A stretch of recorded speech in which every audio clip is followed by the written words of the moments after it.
Hello, everybody, and welcome back once more to Anime Yay or Nay. I am the OutbackAl. I'm hot for justice. I'm Yin&Jung. I'm TV And I'm NV Jitters. And we're back for just a little bit of fun. We enjoyed ourselves, I think, when we did the tournament a couple weeks ago. We spent the first couple months of the year running that thing, so we kind of just decided let's do it again, but like such lower stakes for us and everybody involved. So we're taking a look at 4 filler episodes from some of those shows, and we're gonna see who has the best filler. Now, obviously, we can't cover everybody because not as many of these shows had as many or as good of filler episodes. Like, it's interesting because I think I looked up Yu Yu Hakusho. Almost every single episode was canon, like manga canon, except for like episode 114 that wasn't even like part of the original run. I think it was like an additional like OVA that was on like a DVD release or something. It's interesting, like, for Shonen, not every Shonen had filler. But yeah, so we picked out 4, which we mentioned last week. We will be taking a look at crap, and I forgot their names. Blue Exorcist, episode 19, An Ordinary Day. My Hero Academia, episode 39, Game Start. Naruto, episode 101, Gotta See, Gotta Know, Kakashi Sensei's True Face. And Dragon Ball Z, episode 125, Goku's Ordeal. And there was like a bit of a thing last week because I put down dub episode 110. Apparently, like, the release of certain episodes was kind of weird and different, but the majority of sites have it as 125. So it's the one with Goku driving a car. If you watched an episode and were like, "Where's the car?" Obviously, you're on the wrong one. Find the right one. But yeah, so let's see here. We're doing sort of like how we were doing it with the Shonen Showdown. We're gonna have some categories. We're not gonna go into as many things though. We're mostly gonna be covering plot, since they're all filler and they're all supposed to be, generally kind of funny. We're gonna be judging them a little bit on comedy, and we're also gonna be judging them on kind of a bit of an amorphous category that we've just called accessibility. How does it, it's non-canon, so like how does this work with the series? Can you just jump in or not? Other little things like that. Just kind of like, is it a good filler? Is it a bad filler? One of those things. Hopefully they're all good fillers, otherwise we wasted some time this week. But yeah, so we're also going to be like kind of remaking the brackets a little bit. We're going to have Blue Exorcist face off against My Hero Academia because they were both on that side of the bracket, and Naruto versus Dragon Ball Z because they were on that side of the bracket. And so, yeah, should all come out pretty good. Did I miss anything? I don't know if I missed anything. No, you're good. Good? Yep. You're good. Cool. All right. Well, why don't we get into it then? Let's start with I'm trying to remember. I believe it was Blue Exorcist. Did Blue Exorcist face off against My Hero Academia in the first round too? Yeah. Yep. Yeah. That's fucking weird, man. Anyway, let's get into it. So, Blue Exorcist. This one was episode 19, An Ordinary Day, which, according to the fact that they have a different season 2 now, is totally non-canon at this point. Very so, much if so. it ain't filler, if it wasn't filler before, it was definitely filler now. Technically everything after episode 17 is non-canon. So it's all filler. Yep. Yeah. Or, Wow. like, it's kind of weird when you think about it. Is it filler or is it an anime-only ending? It's an anime Yes. ending. Yes, but what is the difference? It feels like it gets into a lot of minutia. Well, because it has Filler plot.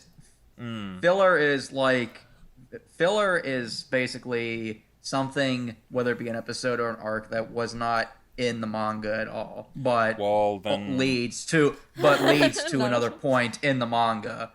Whereas an anime-only original ending is just that. It deviates from the source material and does its own thing. Okay, so to be clear, this Blue Exorcist episode is not filler in the traditional sense, but filler for the non-canon ending plot that they were coming up with on the fly. Yep. It's a filler of a filler. I don't know if this bodes well for it. Anyway, So what's happening? Things happened that we didn't see because Blue Exorcist did not make it very far in the Shonen Showdown. And they're at school. Were they at school by episode 3? I think they were. We met some of these people, right? Yeah. Right. Yeah. So, I'm really trying to talk about this without spoiling because I have seen the rest of this. They're at cram school. They are at cram school. That much is yes. And they're kind of just hanging around after class. I'm not going to go into details if you haven't seen the rest of the series. There was a big fight with a bad guy, and this is after that.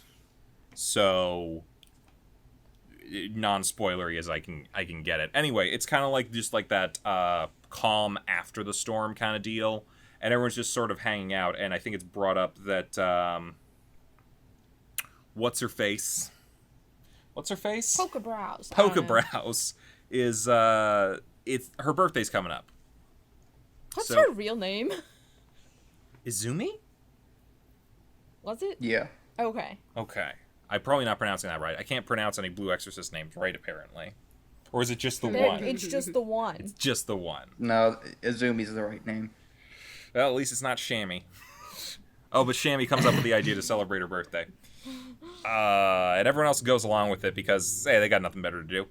Except, learn how to fight demons and shit. So, yeah, they're going about that, and they, kind of just start, just discussing in general, okay, how are we going to do this? Oh, we should do a surprise party. You're going to be in charge of getting the gift for her, and you're going to be in charge of decorations, and Rin, you're the only person who knows how to cook. You have to make the cake. And so, okay. And they all go about their tasks, and it's just kind of like general hijinks, shenanigans sort of deal. It's a bit of a sitcom episode almost, because the one guy, the blonde dude, I forget his name. Watch this whole series with him in it, and I forget his name. Damn it. The flirty dude goes and asks. Blonde dude. Was he blonde? No, he has pink He hair. has pink hair. God.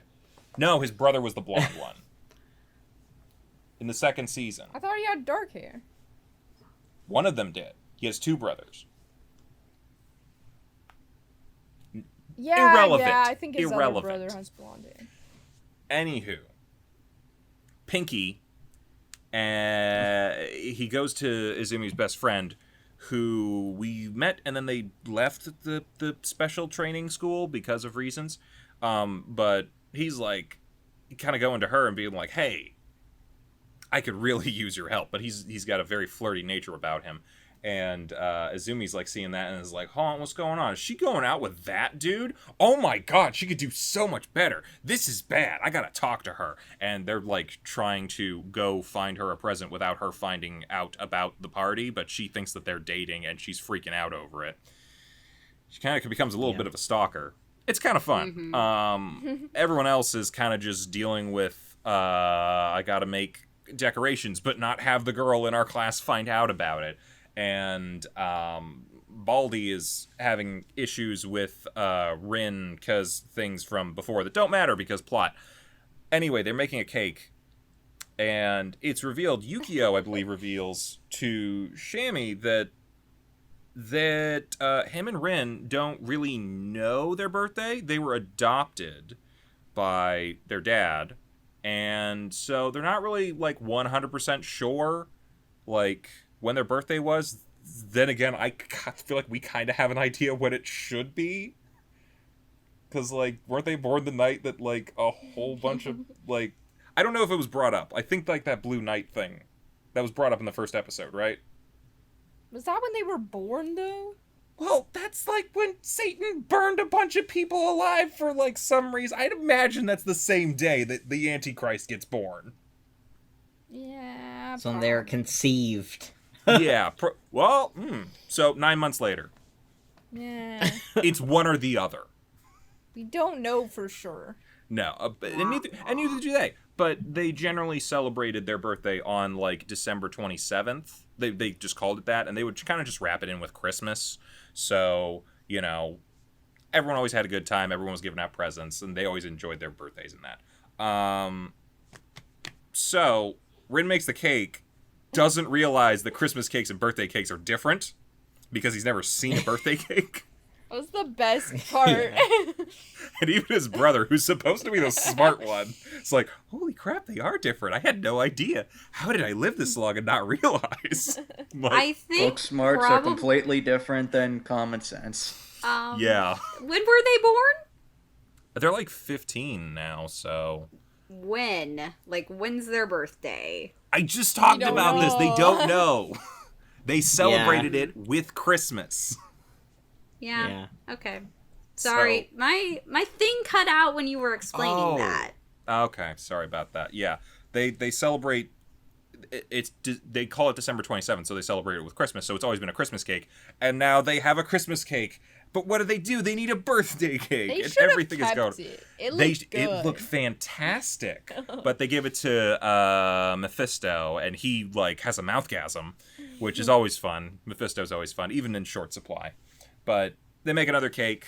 They eventually, the girl just figures it out because like Pinky had to let it slip, and she's like, well, she's being all tsundere, like, well, why just celebrate me? You should celebrate, like, everybody. I don't want to be singled out and all, And so it's going to be like a everybody birthday. I guess they kind of like do a Secret Santa birthday gift thing, or whatever you want to call it. And everybody gets to have a party and cake. And they nearly drop the cake, but the nerdy bald kid out of nowhere catches it with like some super fast reflexes. Good on him. And there's presents and wonderful things, and there's little tiny bits of whatever this plot is going on, like just at the beginning and ends. Apparently something's up with Yukio that's not actually canon, so whatever. Actually, maybe, is it canon? Not as quickly. Okay. So they rushed their job. It was not canon at the point where they were doing what they were doing. So it's a lie. The cake is not the lie. It's Yukio that's the lie. So what did we think about this episode?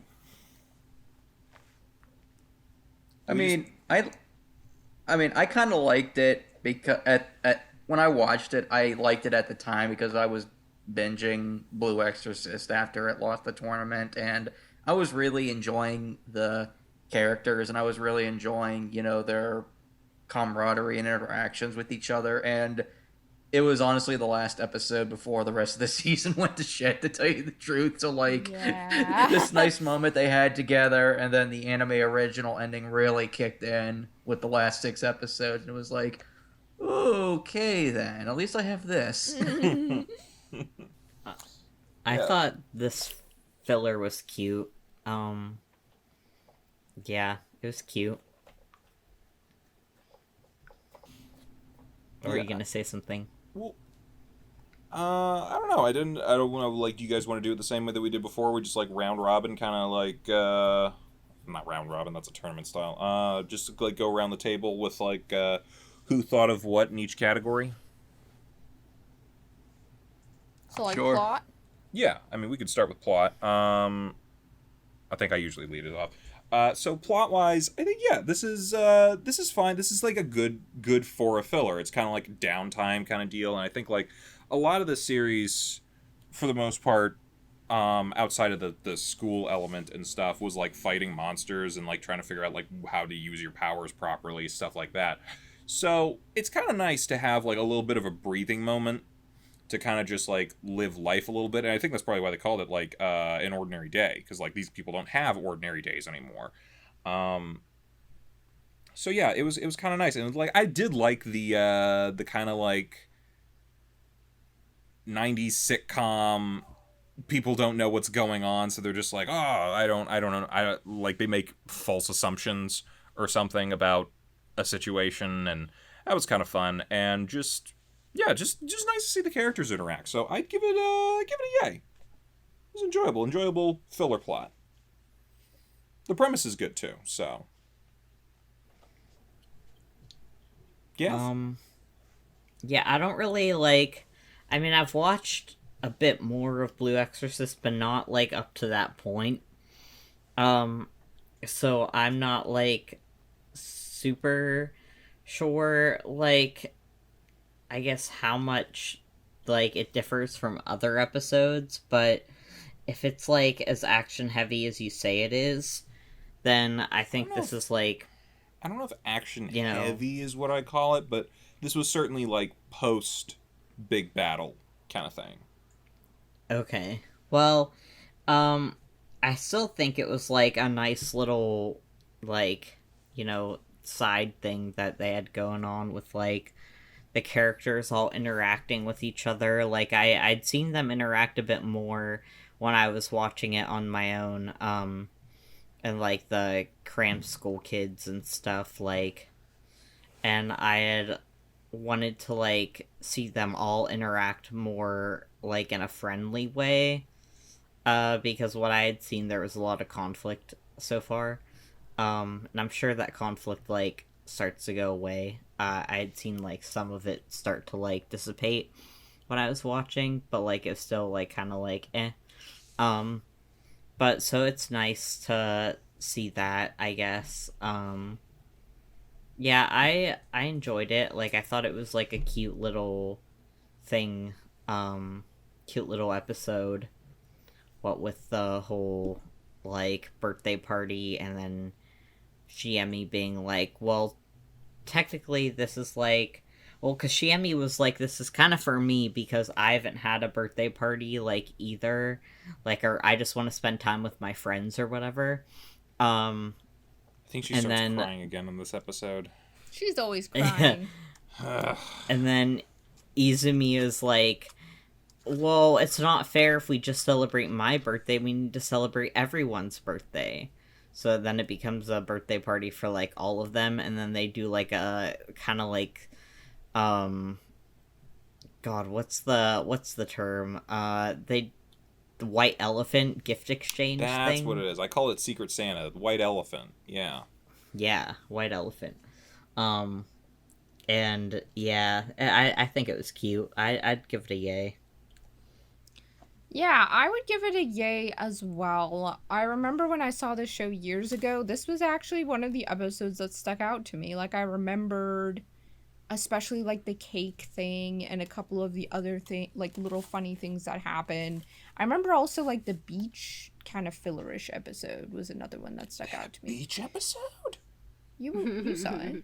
Was that in the... They had to take a trip to they had a mission to go to you're right. a I did see beachside that. place. It's Yeah. kind of a filler, but it was really good, And I think this one also is, mostly because, like you guys said, I think the character interactions are really strong.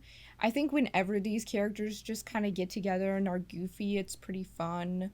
And I enjoyed seeing a little bit of, like, the conflict, although I don't know if that really works in a filler, if we're just gonna say, like, well, that's for a different category, I guess. But overall, I thought the plot was pretty fun. And I liked the little funny moments and just getting to see the characters together. So, yep.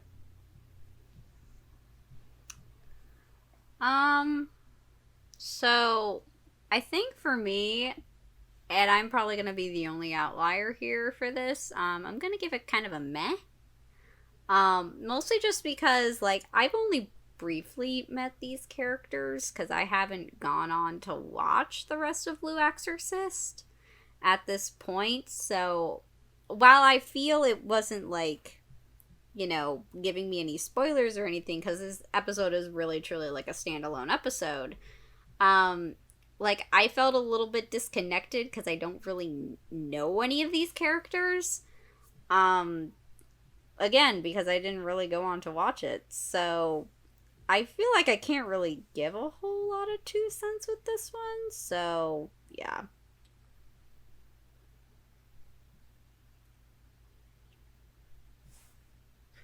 Yeah, I mean, I'm going to give the plot a yay because, I mean, obviously, situations aside on what happened in the previous episodes and, what's coming up, I honestly think this almost feels more organic of a filler than a lot of other shonen filler I've seen because, yeah, I mean, the characters are classmates and the characters, are in a whole bunch of, life or death situations and, they're trying to try to work together and solve all their problems. So, what better way to get to know each other than throwing each other a party?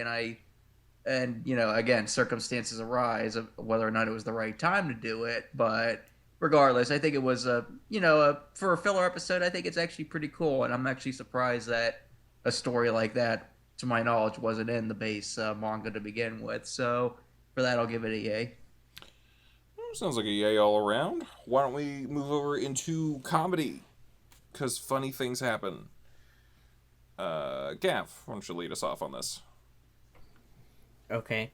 So we got pink-haired dude whose, like, name's on the tip of my tongue, but I just can't remember it. Yeah. And we got him, and then, like, the girl who, her name's also on the tip of my tongue, but I can't remember it either, like, the friend? It was, like, Paco or something. Oh, yeah. Pack... Like Paco, like... Pacu, Paca... Papa Giorgio... something like that. But anyway, the flirty pink-haired dude and the friend of Izumi were, like, definitely, like, it was definitely fun to watch, like, them interact, like, because it was, like, all these moments that seemed really, like, flirty and, like, oh, those two were on a date, and then, like, Izumi just kept getting the wrong idea, and it was funny to see all the ways in which she kept getting the wrong idea. And when they were, like, sharing the umbrella, and, like, water got in, like, or something got in her eye, and then he was gonna, like, check it out, so he, like, leaned in a little bit, and she thought they were gonna, like, kiss because the umbrella was, like, blocking her view.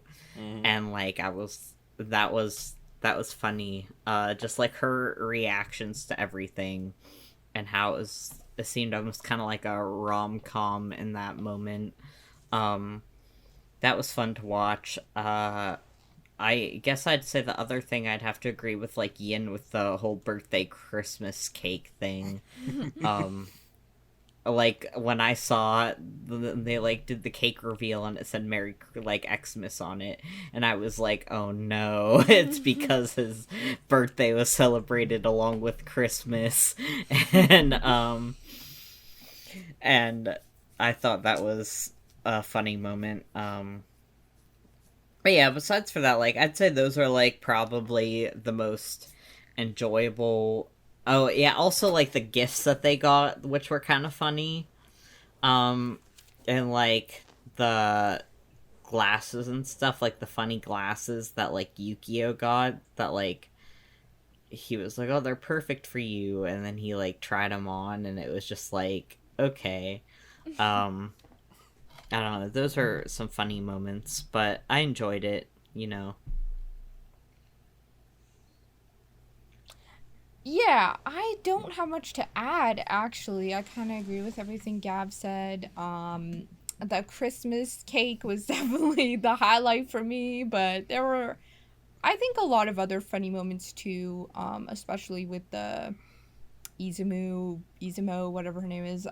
Izzy. Yeah, her No, that's thing Baldy. with the two friends, and then, just some of the little, like, silly things that happen. But, I'd give it, like, a light yay to a yay on comedy. I'm kind of like a meh to a light yay. I guess mostly because I don't know these characters, like, it's kind of not sitting quite right on the comedy with me. Not that it's not sitting quite right. It's just, like, not quite as funny as it could be if I knew these people a bit more. So, yeah. Yeah, I mean, I don't really know much to add. I mean, the misunderstanding with the one guy and the girls and Izumi's friend, that was funny to me. And then, of course, like what everyone else said, the reveal of the Christmas cake was probably the funniest part, especially with Yukio thinking that it was normal. Like, normally he's the voice of reason or the smart one. So for him to be completely off the mark with Ren, I thought that was a pretty funny touch. I think the comedy's probably. I think the comedy's a lot better if you are very familiar with the characters, like you've been watching them. But there are some, gags that are universally funny, like the Christmas cake and the misunderstanding. So yeah, I give it a yay. I don't want to pair it too much up, so I'm just going to bring up, like, the one joke that you guys did really mention, that they give, like, the cake to Mephisto, and they're like, oh, God, what do we do? We got to get rid of it somehow before she sees it. And you just cut to his office. It's like, thank you for everything that you do. And they gave me, a demon, a cake celebrating the birth of Christ? What on earth is this forgot about that And joke. then That it's was just good. amazing. Like, That was good.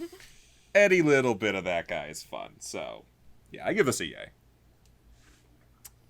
Seems like it was pretty light yay to yay for overall stuff for comedy. And what are we calling this last bit? The accessibility. I guess we could just call this like the how does it stand on its own filler kind of deal.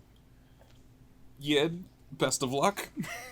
Yeah, I'm gonna give this a meh to a light yay, something in the middle there, just because it does have those moments where they refer to the incident a few episodes ago, and it could be kind of confusing if somebody was just walking into the show. And also, kind of similar to what Chibi's been saying, it's just not as funny if you don't know the characters very well. I think Envy said that too.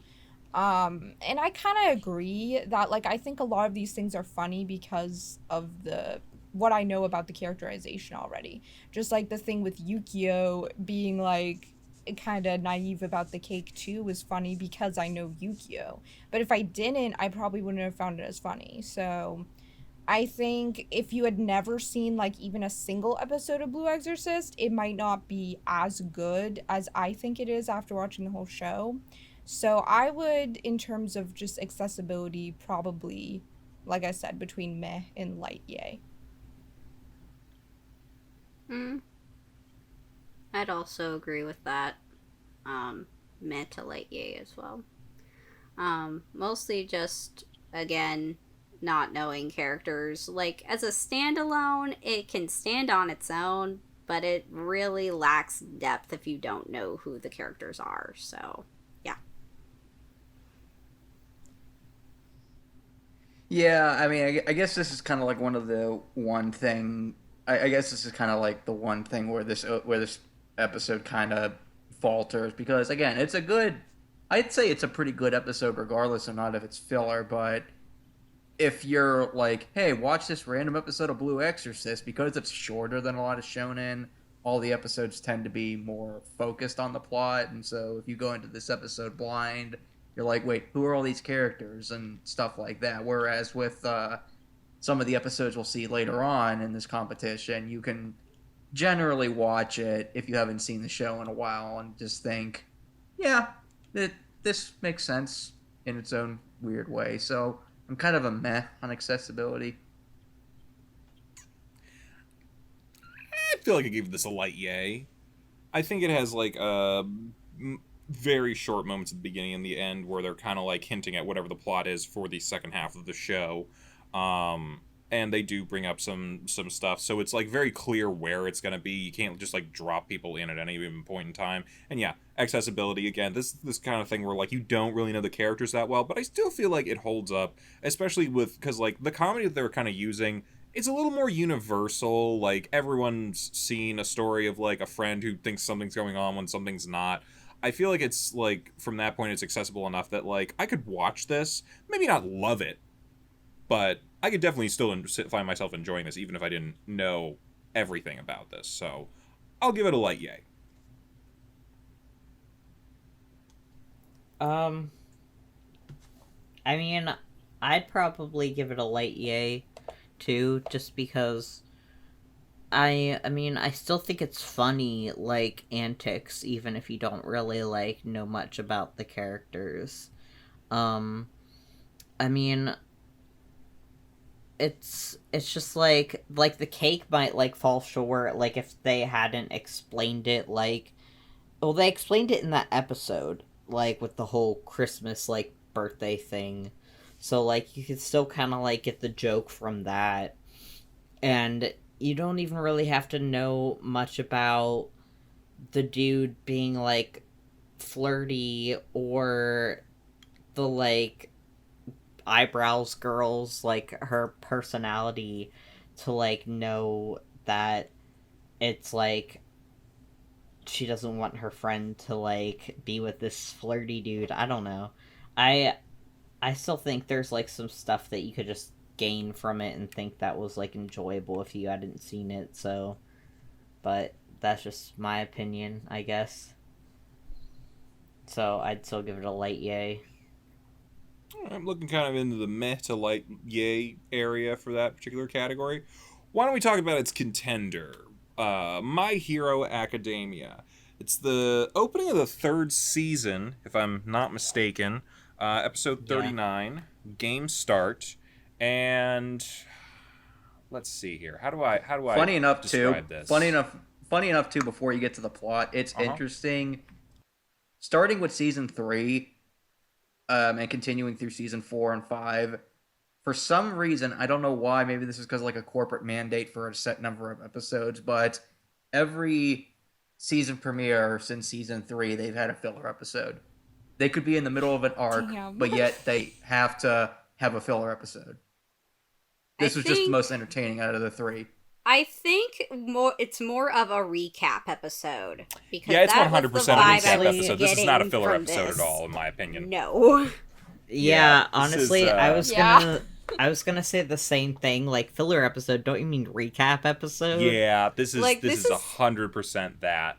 This is going over, like, all the stuff from seasons 1 and 2, and I'm just like, yeah. I have been spoiled if I had ever wanted to go back and watch it. Well, I don't need to now, so, you know, because I haven't seen anything past what we watched for Shonen Showdown. But I don't need to, because apparently these were all the major plot points of the past 2 seasons, all wrapped into one episode. Nice, tight, and just, yeah. Plus, we got, like, 7 minutes of, like, actual new plot, so, you know, this is technically filler because this is non-canon to the manga, at least to my understanding. Yes, I don't feel like a manga. I don't feel like a manga would have a sudden just like let's recap everything all at once kind of deal. It wasn't in it. So what does happen? Well, we find out again everything that happened of importance in season 1 and 2, so I don't have to watch now. And the 2 pervs decide to try to rent out the pool so they could see girls in bikinis. Doesn't work. They end up trying to race using quirks. Everyone cheats the fuck out of it, except for I'm gonna say the only person who actually won the swimming competition was the only person who actually swam, which is Deku. So yeah, I think he wins by default, but we don't actually get to see who wins among the 3 top dogs, the Deku, Bakugo, and Todoroki. Did I get those names right? I got those names. Yes. Yeah. They don't get to face off because a teacher eraserhead man comes and stops their fun because it's 5 o'clock and they got to go home. They got plot things to do tomorrow. That's pretty much it, man. I got nothing else that, like, this is a very short plot synopsis because it's a very, very short plot. Let's talk about that plot. Who's up? I think Chibi's first next. Yeah. So plot. Yeah, there wasn't a lot. What we did have was just a sort of, again, 2 pervs who are, God, what were their names? Kaminari. Well, I think. Yeah, Kaminari's the electric guy. And Mineta. Then, Mineta is the short, gray piece of shit. And they'd overheard the girls saying, oh, let's go rent out the pool. And they were going to use it for sunbathing. So they're like, oh, let's also schedule time at the pool and say we're doing it for endurance training. To which I was like, oh my god, you 2 idiots. Oh yeah, I forgot to mention that part backfired because the rest of the class actually shows up and wants to do endurance training. Well, that's because they wanted. They pretty much said, you know, they pretty much said if we requested the pool, Mr. Aizawa would be like, "Wait a minute, what are you two up to? So let's talk about let's let Deku ask for it because he's a good kid." Yeah, well, Deku sent out a text message to the rest of their class, so they're all there. And also, the girls are all in, like, school-issue swim uniforms, so no bikinis to be seen. So there was that. And, yeah, they're racing with quirks. But honestly, like, that only really takes up a little bit of the episode, because the rest of it's basically just, like, rehashing what's happened with, like, the Hero Slayer, and then whoever the weird hand guy is, whose name I don't even remember. And He's the main villain of the series. I mean, Yeah. I kind of figured that. I do see him a lot of places as far as the cosplay community is concerned. Shigaraki, that's his name, I think. Okay. Yeah, Tomura Shigaraki. Homura. Okay. Wah, wah. Tomura. Oh, Tomura. Mm-hmm. Anyway, but yeah, Homura so keeps coming up. there's that, and kind of going over what everyone's quirks are. Again, I think they're just, like, establishing, like, who the people are, and, like, everything that's kind of happened within the last 2 seasons. I feel like because it's season 3 and it's their opener, like, I think they're trying to, like, get people either refamiliarized with the characters and the material that has already happened, or they're trying to at least, like, set up some, plot points for new viewers to follow, because if you're coming into the series, like, starting on season 3 and, like, you're gonna be watching it week to week, it's kind of good sort of to have those sorts of things in your season opener, just so, like, new viewers aren't, like, drowning in whatever's going on because they don't understand because so much has already happened. But at the same time, like, I don't know. I would have preferred, like, just nonsensical swimming and not a recap episode for spoilers that I just got and I didn't watch the rest of the series. Anyway, rant done. Moving on. Envy, your turn. What was your Yeah, what was your what's score? vote? Oh, meh. Yeah, I apologize. I completely forgot how recappy this episode was. I thought it was just like a few scenes here and there. I didn't realize it was most of the episode, but yeah, it's kind of weird how, like, they're positioning that, like, if you want to go in, but it's like I've only done this with maybe 1 or 2 shows, but, like, I don't know how many people would go in to start watching a show in its middle seasons or when it's already out. Like, Yeah. wouldn't you think if you're going to go into a show, you would, start at the beginning? So, like, why? To I some mean, degree, that really all depends on I, whether or not you can catch the reruns, or also whether or not you want to buy the DVDs. Some people don't have the accessibility to that sort of thing. Well, I think nowadays, especially with the internet and, like, everything that's available, I think Yeah. accessibility is kind of No, I bigger get that. nowadays. Now, if It you is had bigger nowadays, but like I think to some degree this is for people who, like, might be coming in, like, they've heard this is good, but they want to test it out. And, like, they don't know that they want to go back and watch a whole lot of stuff. Like, part of the reason that I wasn't really getting into My Hero Academia, like, at this point, was because, I gotta go back and watch how many seasons now? I was like, But now you want to watch it less. Well, now I don't, but So did we'll it get really there. help? We'll get there. But, like, I could understand how, like, maybe a couple years ago, like, when you didn't have as much accessibility through the internet, that maybe a recap episode would be good. Not just, like...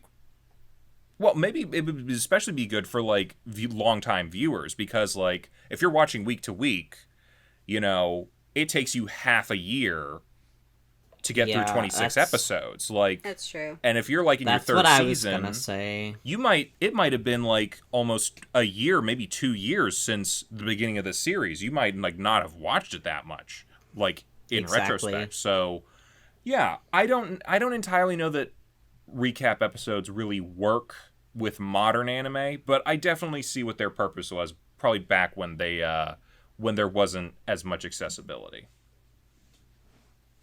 I get that, but like, especially with like the season 4 or season 5 openings, like the season 4 opening, they do pretty much like a recap of like events that happened in the previous seasons. And again, I understand, where you're coming from, but like for people like me that are, watching the show, it's like, okay, you don't really have to create a whole new episode just to explain the series. And then in the season 5 premiere, they go on a mission or like a training mission, and it is cool. I'm not saying it was a bad episode, but like they literally go and explain every single person in Class 1A's quirk over and over again. It's like, yeah, we kind of already know the quirks, but as far as this episode is concerned, as far as the actual plot, I mean, yeah, there's really not much to it. The main thing I liked about it, and the main reason why it's one of my favorite episodes, is because I just think it's entertaining. I liked I love the camaraderie that Class 1A has with each other. I love the banter they have back and forth, and I'll get into that when we talk about the comedy. But I don't know, I just really enjoyed how the characters interacted with each other, and I even found Mineta somewhat funny this episode, which is like the only time I've ever found him funny. So yeah, objectively I'll give it a meh, but subjectively I kind of enjoy it. Well, you're allowed to give it other ratings, even if like it's a filler tournament. Like, you can do whatever you want here. There's no stakes. It's all subjective. Yeah. Yeah. Okay, then I'll split the difference. May. Nay. So I'm going to be subjective and say absolutely nay for this episode. I hated it. One recap for things that I haven't seen, so that was great. I'm a little butthurt, if I'm going to be honest. This is going to flavor this a little bit. But outside of that, this is just the friggin' Aizawa gym class test that we had during the tournament. This is literally just, hey, race each other, use your quirks. I'm like, I've seen this. I know Laser Guy's gonna turn around and use a laser in a fashion that does not work for lasers. I know that, Ida is gonna run super fast over the water and not swim. I know Bakugo's gonna blow up things behind him. I know, I've seen all of this. I've seen every bit of this except for the location of the pool.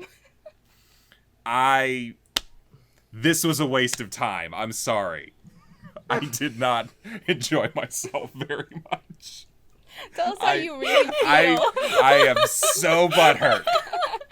Now I know about Stain. Yeah, I know the stuff so about much. Ida. I know how the sports festival's gonna end. I haven't seen how the Bakugo Deku fight happens in season 1. Guess what? I already know what happens. Those I know parts were everything. So good. I'm sorry. I know fucking everything now. And yeah, I'm sour about it. I'm a little sour. But even outside of that, yes, I can say for sure that it's fun to see these characters interact at times, but as far as plot goes, there's none here. And if you got no plot, you get a nay from me. I'm sorry. Yeah, if we go from I really enjoyed this. I fucking hated this. Yeah, honestly, that night when we were talking about it, because I was telling you guys how I hadn't seen that episode, yet I was already, past that into season 3. And I went and I was like, oh, I didn't realize I had missed an episode, probably because Funimation decided to skip over it for me when I was watching. They probably have, a thing where it's if you're binging it, or they see you, watching a whole bunch of it, and then you're just jumping into season 3, they're like, oh, you don't need this episode. Yeah. And honestly, they're kind of I went and watched for new anime.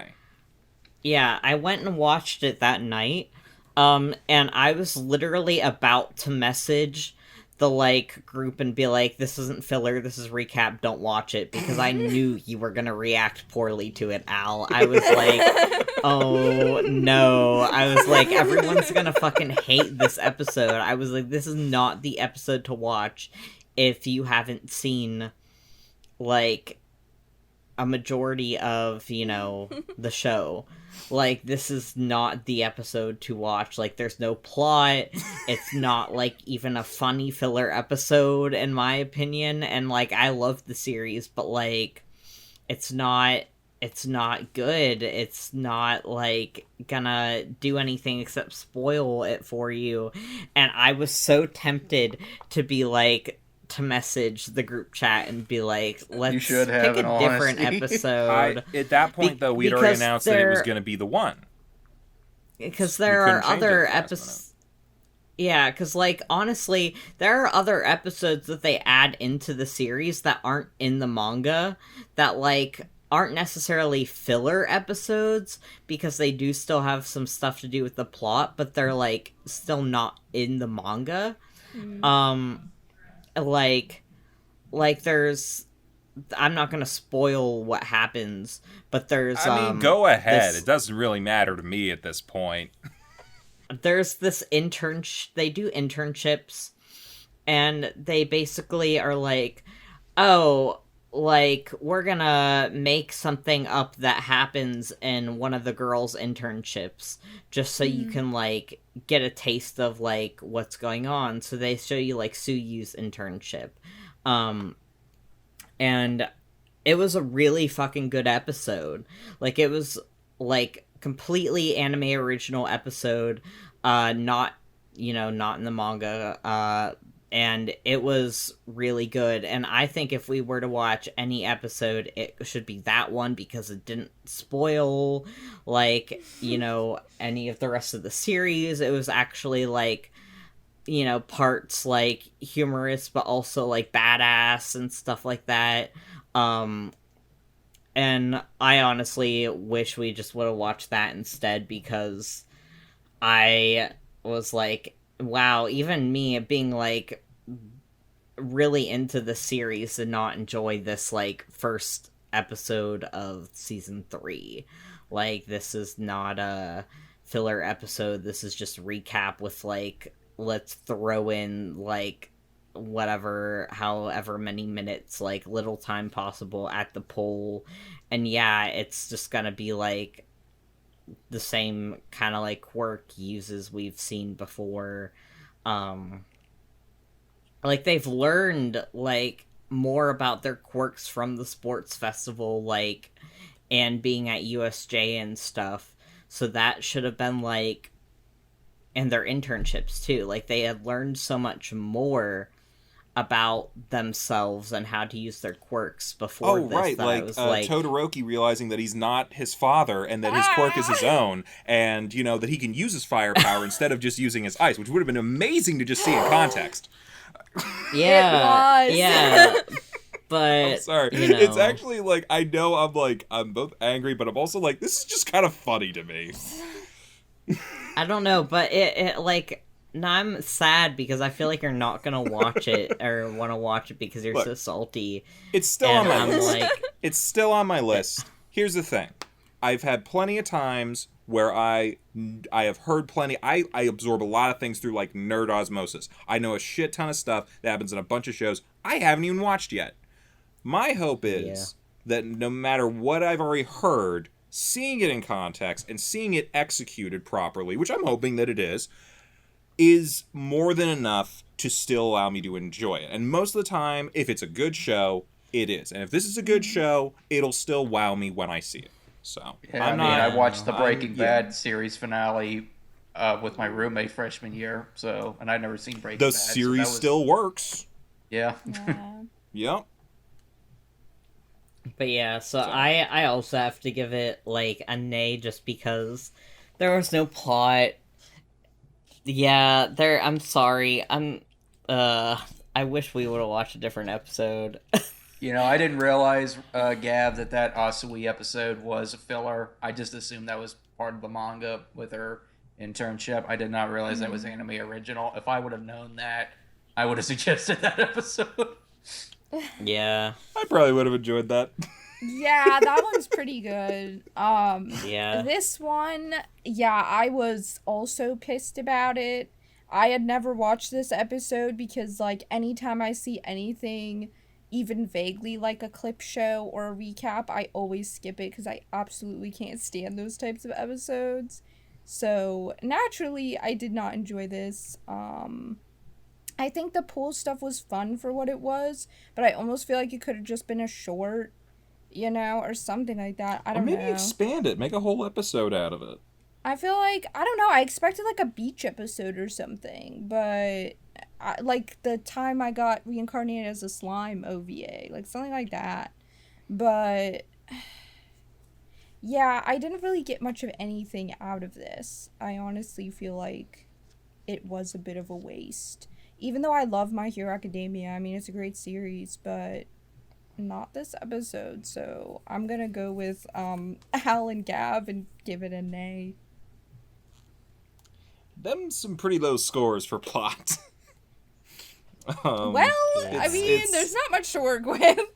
I mean, I'm gonna say like overall we could probably average it out to like a soft an A, but yeah. So why don't we move on into comedy?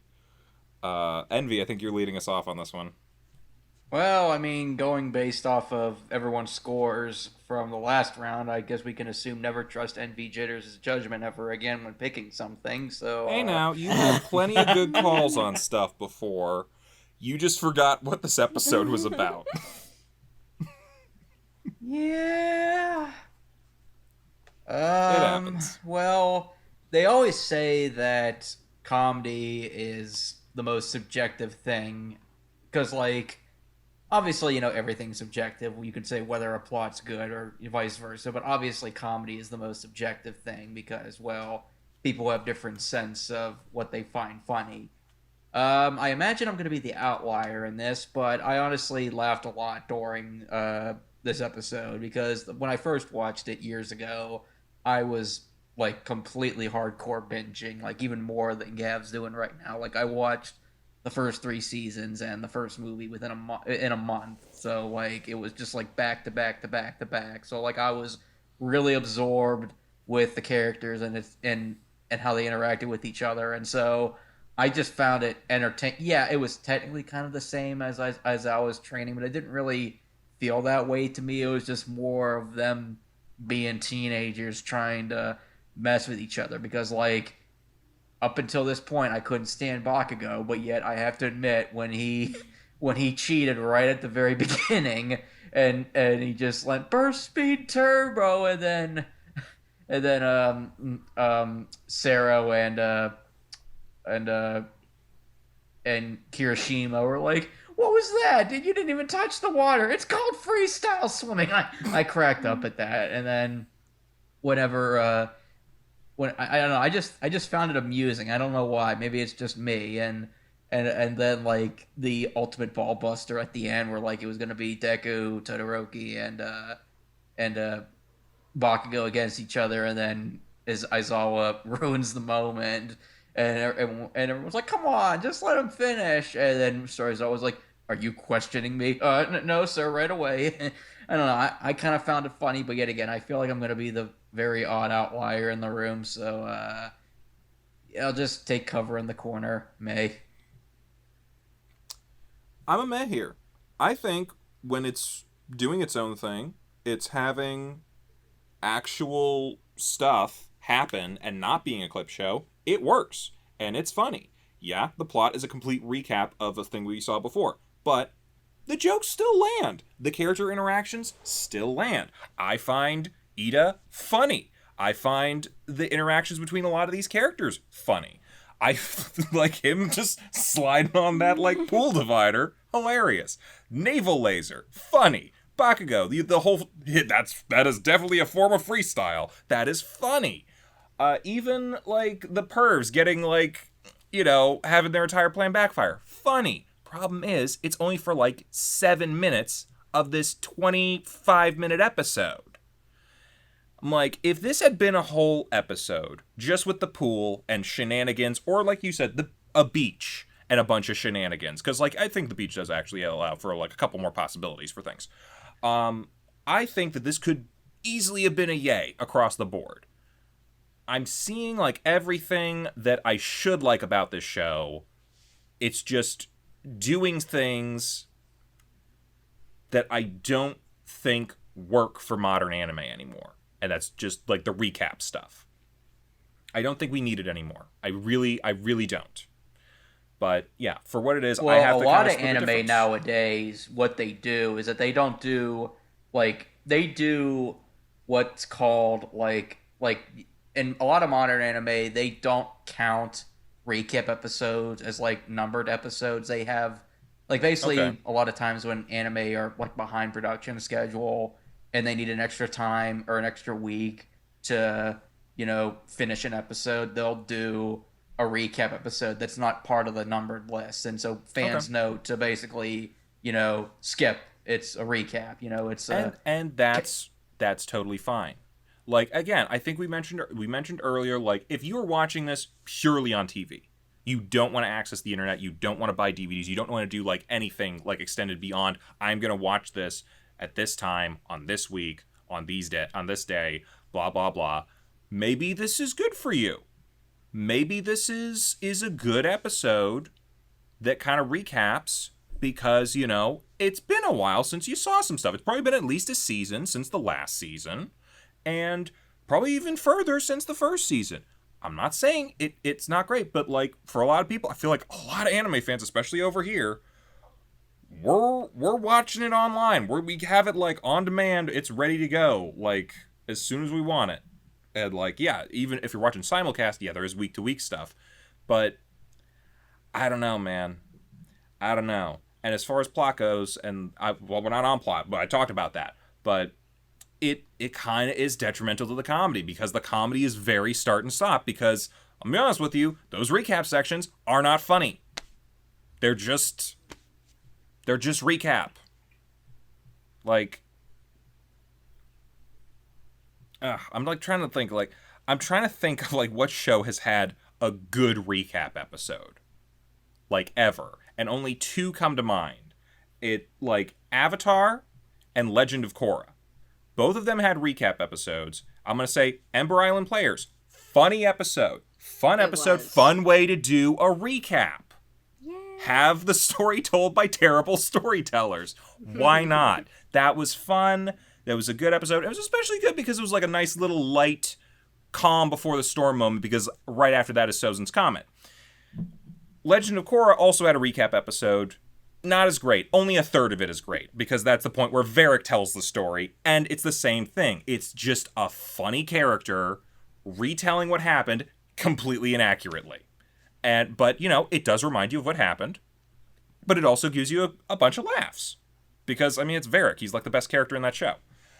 So, yeah, those are the two that I think did recap episodes well. So, yeah, I'm a meh on comedy. Rant over.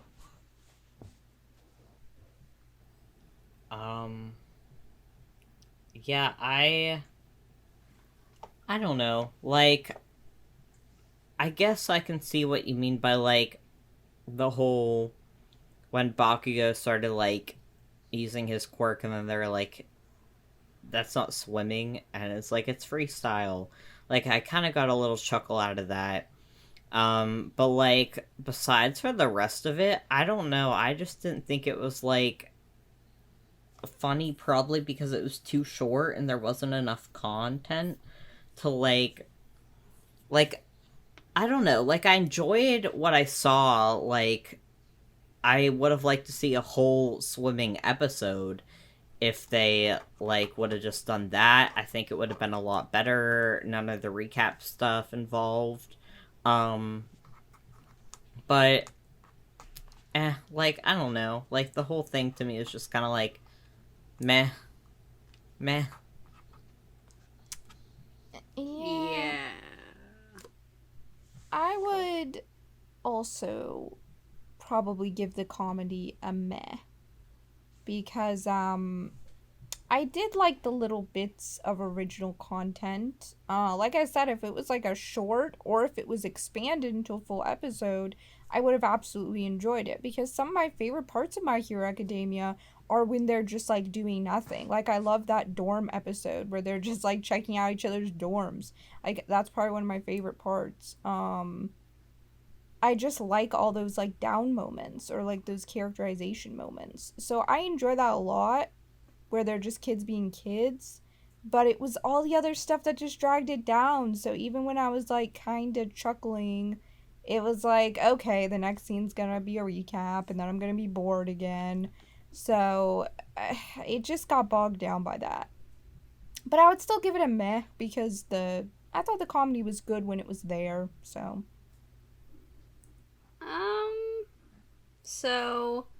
I think for me, I'm kind of sort of like a soft nay to a meh on this one, because, like, I don't know what it is. I just didn't really find a lot of it funny. Mostly, I think, because at the very beginning of the episode, I was already, like, able to tell that this was a recap, and I'm just like, oh no.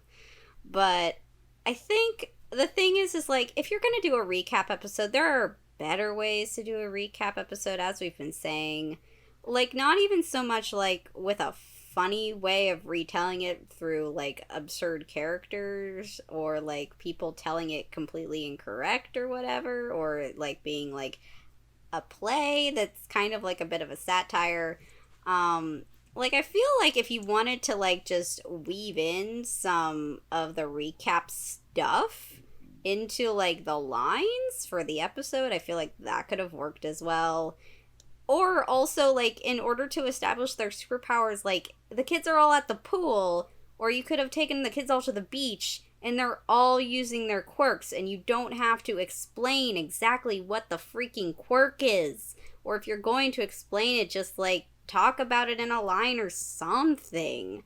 Like, yeah, what was the point of that? They spent a whole section on telling us their powers, and then they just showed us to us. I'm like, you could have just done that. Yeah, like, I feel like that would have definitely been, like, the better thing. Like, especially, like, if you were going to try to, like, granted, like, with the boys, like, granted, they were using their powers for the swimming thing, so those could be seen a little bit more visibly, but for, like, the girls, considering they weren't really doing a whole lot for the most part for this episode, like, you could have had them getting in on the fun and, like, sort of showing off their powers as well, so that way we wouldn't have had to have gone through a whole recap of what every single person's power was.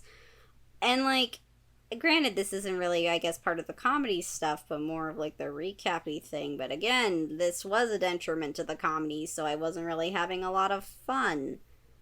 But anyway, like, I didn't really have a chuckle at this. I kind of was bored, if I'm gonna be very honest. Yeah. Kind of seeming like in the meh area overall for comedy. Why don't we head on into I think we're dubbing it accessibility. I think I'm leading us off on this one. I think we're all going to have the same answer, even me. So let's just get it out of the way. Here's the thing. As much as I didn't like this episode, accessibility-wise, it's a yay. Really? Oh, You can damn. drop I this was gonna in give it an A. virtually anywhere past season 2, and it works. But you were spoiled for the entire show. But here's the thing. Well, you know what? You're right. Like, Yeah, no, this sucks. I was trying to give it a bone. I'm sorry, I just had to I was point it really out. trying to You were give it so a bone. upset. You know what? You're right. You're absolutely right. This sucks if you're just jumping in. Yeah. Like, you had to have watched the rest of the show, you know? So, I will not give it a full nay then. Yeah. I will say, because, like, Envy, like you said, if you're just dropping this in for people who are regularly watching, they might not love it, but it's not going to hurt them. Right. And you can drop it in anywhere. So as far as accessibility goes, again, as long as you've seen season 1 and 2, perfect. Issue is I haven't, so it gotta still sucks. But it gets one grain of good, because, you know, I guess, you know, it's accessible from any point. Any point after the first 2 seasons? Yeah. Soft nay. Really trying to give it something there. Yeah, could not. I'm sorry I ruined that. But No, I was just surprised honestly, that you it was said in yay. the back of my head. I'm like, as soon as I started saying, you can drop this in anywhere, I'm like, except for season 1 and 2. Nope, can't do it. Gav?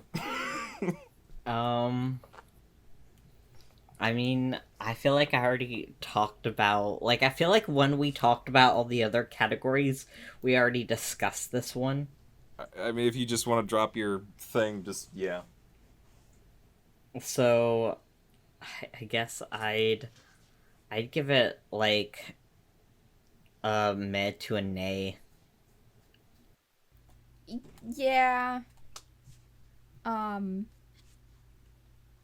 I think I'm similar for just I think it is accessible as long as you have watched the first 2 episodes, and there's nothing wrong with watching it. And, you know, maybe there are some people out there who really like recap episodes. Maybe they just want to relive, like, the greatest hits of the show, which a lot of these were the greatest hits of the first 2 seasons. I feel like that's what YouTube's for. Yeah, but I mean, I'm sure there's somebody out there who likes that. So I'm just saying, it's not me, but I'm sure somebody out there does. But if you haven't seen those 2 seasons, like, I felt really bad for you because those were great scenes if you watch them in context. And now, I mean, I think you could still definitely enjoy the first 2 seasons, but like, I don't see any reason why not. But at the same time, it is sad that even like the ending of the tournament was spoiled, which the tournament arc's one of my favorites, like the sports festival one. To be real, like, I probably laughed at this episode more than any of the other 3, but I laughed for all the wrong laughing reasons. in pain. I was laughing because, like, oh my god, what aren't they gonna ruin for me? At a certain point, I was just like, screw it, I'm in it. Just embrace the pain. Yeah, but I mean, I'd give it a meh on accessibility because it's like half and half. I feel like if you have seen the first 2 seasons, go for it. It's perfectly accessible after that. But if you haven't, or like if you've read the manga up to that point, then you can definitely still watch this episode. But if you haven't seen any of that, then you're gonna be like screwed over. So it's a meh. I'm also gonna give it a meh as well. Mostly just because, like, as we've been saying, like, you're kind of screwed if you wanted to watch the first 2 seasons and you started off with this. But at the same time, it's just kind of like, yeah, it does kind of establish a lot of things for you if you don't want to go back and like, start from the beginning. So, meh. Yeah, my thing's the same. It's basically what you guys said, meh. And I know how Owl's gonna get his revenge on me. He's just gonna, next time we hang out in person, he's just gonna basically spoil every classic movie that I haven't seen. And it's be like, see, how does it feel, huh? How does it feel? Why would I do that? I'd rather you see it, get excited, than talk to me about it later. I'm joking. I'm selling myself joking. short if I do that. Yeah, no, I'm just saying, like, I've been spoiled by things, both out of context and by people telling me. So I feel bad about you getting spoiled on all the major moments from the first 2 seasons. Again, I did not realize it was that bad. I just thought it was a few scenes. My selective memory beforehand was just kind of like, oh, funny pull stuff. But yeah. Do you want to hear probably the funniest but also worst spoiler moment that I saw in my life? Sure. It was, God, when was this? When did The Force Awakens come out? 2015. 2015? Yeah. Did you get spoiled on the death? I did not. Oh, okay. So, me and my brother, we enjoy Star Wars. We're fans. We're big fans. And we went to see the movie. Enjoyed it well enough. We saw it pretty early. Probably not opening weekend, because that was like a very big opening weekend. But like probably like the week after, or like during the week after the weekend. I don't know exactly when. Anyway, we saw it. We were kind of talking about it a little bit. Our mom walks in. not the biggest Star Wars fan, but she like saw like, oh, it's supposed to be big or something. We should go see that or something. And she's like, oh, you guys went and saw it without me. We're like, you're not a Star Wars fan. I didn't know that you wanted to see it. She's like, I'll go see it. So we're like, oh, we might as well go see it again. So we all hop in the car and start driving over. And I don't know like what. I forget what the context was. But I was talking, me and my brother were just like talking back and forth, like I'm trying to be as vague as possible because I know my mom hasn't seen it, and I'm saying to him like, dude, don't say that, don't like spoil it. He's like, what do you mean spoil it? You already know Han dies, and my mom nearly slammed on the brakes, like what? I'm like, Yeah, that's what I was referring to. yeah, and he's like, and I'm like, you forgot she hasn't seen it yet. He's like, holy shit, I did forget that she didn't see it. So, Wow. yeah. And she just turned the car around. No, we still went to see it. She was just pissed off at him for like a week. It's You know, like, ruined that for me. it's like that scene from The Simpsons where Homer and Marge come out of The Empire Strikes Back from like the midnight premiere, and Homer's like, wow, can you believe it? Darth Vader was Luke Skywalker's father, and everyone in the line is like, what the hell, man? Yep. Ugh. So that's basically what this episode was like in a nutshell for Al. So yeah, don't watch it unless you. I don't think I was as angry about it as my mom was about that. But Well, to be know. fair, that's a major moment for a major character in cinema history. yeah. Sorry if I. Oh, excuse me. Sorry if I spoiled that for anyone, but you've had 6 years to see it. So, yeah.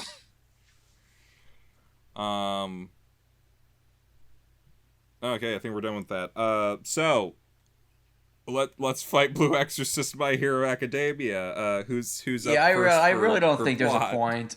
I really Yeah, don't we think know there's a who point. wins. All right, yeah, it goes to Yeah. it goes Blue Exorcist. Yeah, let's save some time. Yeah. Let's And really why does it save some win? time. Because it's a recap episode versus normal episode. Yeah. Normal filler. Normal filler versus filler. I really want to see one person, like even just in the comments, like who likes a recap episode I am curious. or a clip show. Just yeah. Anywho, other bracket time. We got Naruto versus Dragon Ball Z. That almost happened if it wasn't for Inuyasha. Yeah. Huh. Yeah. Yeah, so Naruto, episode 101. This is way deeper into the series than we got. Yeah. Gotta know Kakashi Sensei's true face. The premise is completely in the title. What the fuck does Kakashi look like under the mask? Yep. Everybody wants to know, and it's impossible to find out. They fucking try everything. They Try to take like, him to a immediate- ramen shop and Yep. They try that. Kakashi's suspicious, but goes along with it. Friends show up, and they missed it. They try to follow him around. He has to take off the mask at some point, but he keeps either losing them or they just give up. Then they're on a mission, and they're like, okay, we're gonna do it. You We forgot don't- the hot spring.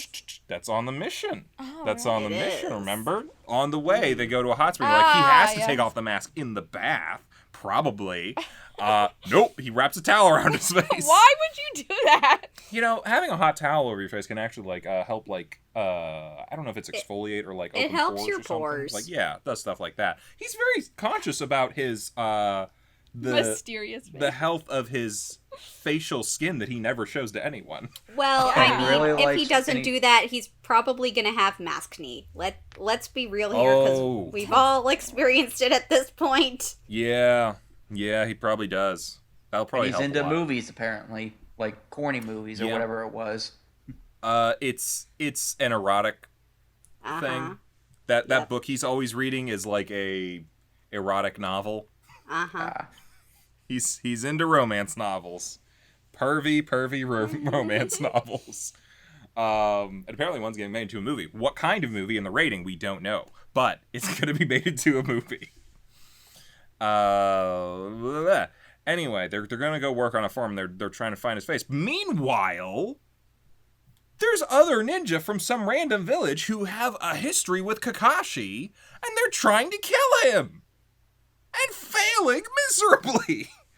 They keep trying to, like, attack him with poison, like poison darts, or poison food, or just straight up, we're gonna make you chug poison. But, like, every time, something goes wrong with it, and these, I think they're from the village hidden in the smoke, which I don't know if they mention, but, like, that's what their headband is, I think.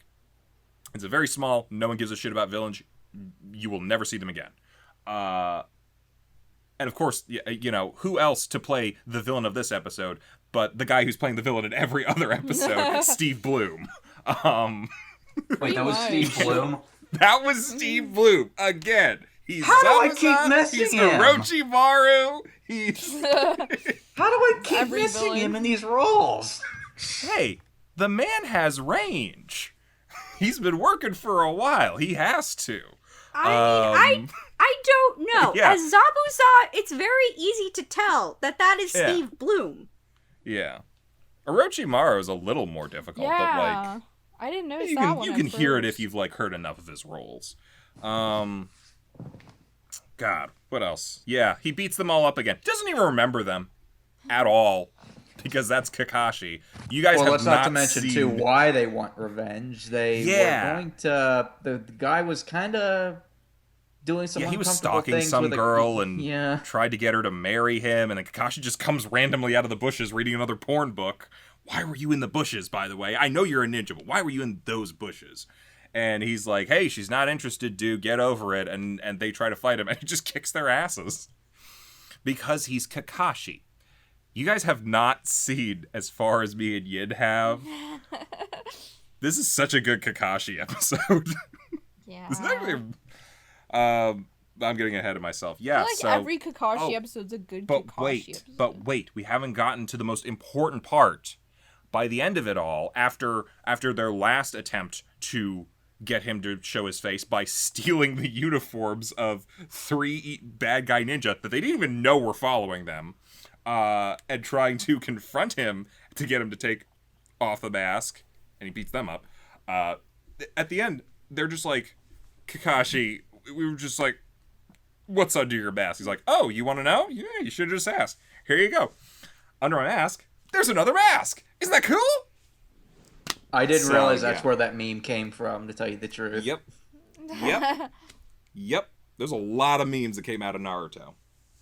Heck, we just watched the part where choking Sasuke became a thing. Yeah.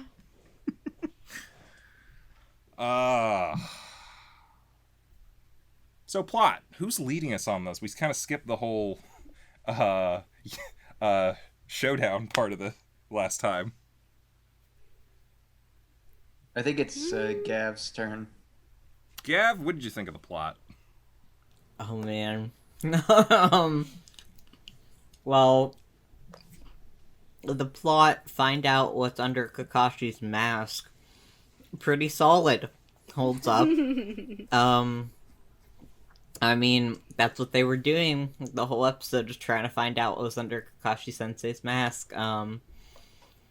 So yeah, I'd say for plot, with all those plot points and everything, I mean, yeah, it was good. It was really good. I'd give it a yay. Yeah, I really liked this episode. I thought that the plot really worked. I don't know, you were kind of wondering with the kids, like, what is under his mask, even though it's like, he's probably just like a normal dude or something, or just a really attractive man, judging by the way those, like, waiters reacted. Yeah, the ramen people got to see his face, and they were They smitten. were into it. Oh, yeah. So I'm assuming he's, like, gorgeous or something, but... Talk Okay, about try not to mask imagine being him not in a his thing. underwear. Oh no, he's not! See, I told you. What was the first thing I said when he showed up during Shonen Showdown? There he is, Kakashi Sensei, with all the attitude of Aizawa and all the sex appeal of Gojo. Yeah, pretty much. But... but yeah, I mean... still, I think it was fun just watching them, like, get so invested in, like, what's under his mask, even though it's, like, the dumbest thing. And it's, like, seeing, like, Sasuke even, like, invested in this. Even though he's regularly, like, so solemn about everything. It was just funny. Yeah, I think the plot was good. You know, it even had that little side story with the goofy bad guys who are B also yeah, it even had a B plot in this silly episode. And they were like all going after Kakashi, but he like does not even like notice that anybody is trying to like trick him or anything, because he can literally just kick everyone's asses, so it doesn't even matter. But yeah, I think it was solid from beginning to end. I really like this episode. It's a yay. Yeah, I'm also gonna give this episode a yay for plot. I honestly, like, as far as, like, plot for episodes, for, like, filler, like, this was pretty solid. It could definitely stand on its own. I feel like if you were going to, like, maybe show an episode of Naruto to your friends, like, out of context, just to, like, show them one of the funnier bits of the series, like, this is the perfect thing to show them, because they don't need to know anything about any of the characters, because none of that is revealed at all. And honestly, just the plot's pretty solid. You know, the kids want to know what's under his mask, and it's honestly very funny, and it goes somewhere, and I have no complaints. Yeah, it's a yay.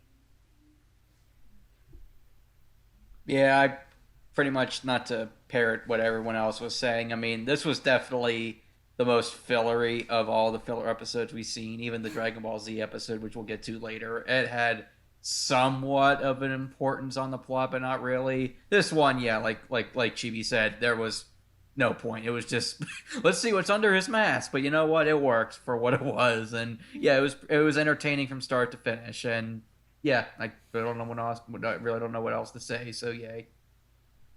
Yeah, this is. There's a lot of filler in Naruto.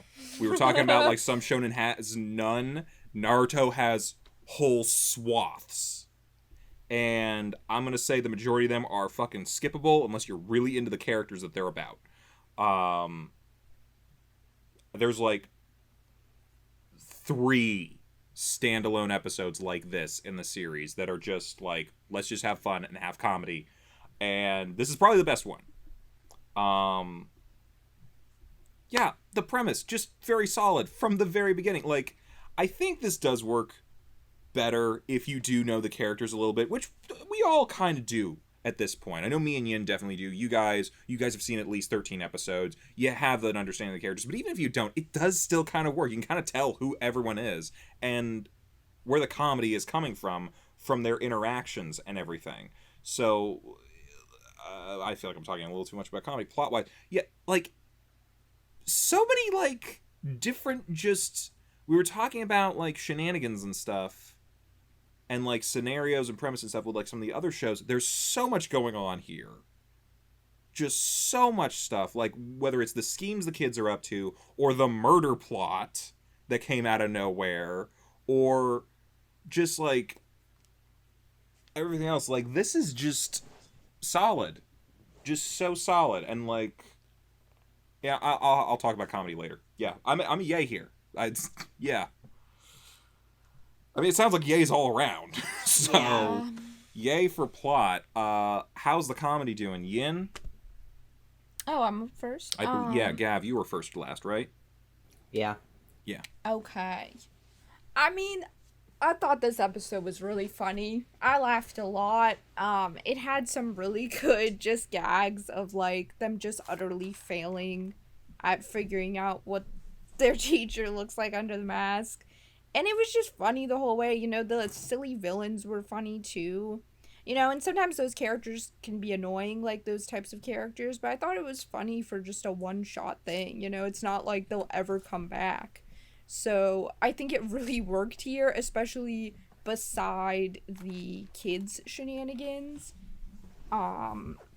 I don't know, like, I just felt, and I felt like them all being, like, in this united front about, like, figuring out what's under the mask was funny, because sometimes you see them at odds, you know, like, Sakura's always smacking Naruto around, and going all goo-goo eyes over Sasuke, and Sasuke's always aloof, and Naruto's always just, like, believe it, you know, so it's, like, but this time they were all, like, united in this goal, and it was kind of fun to just watch them do that, So yeah, I'd give it a yay on comedy.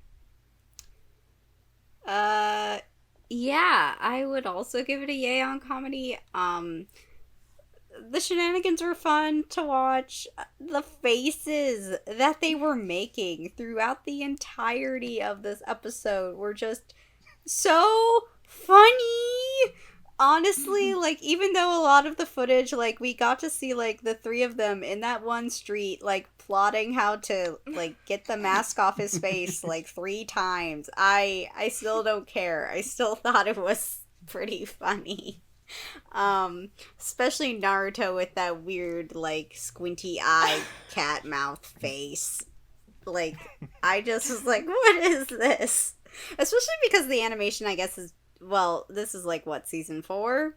The animation's definitely gotten better since season 1. Somewhere up in season 3. I forget how they're, like, actually broken down as far as, like, when they were released. I'm like, I went based off of Crunchyroll's release date, so I think it was season 4?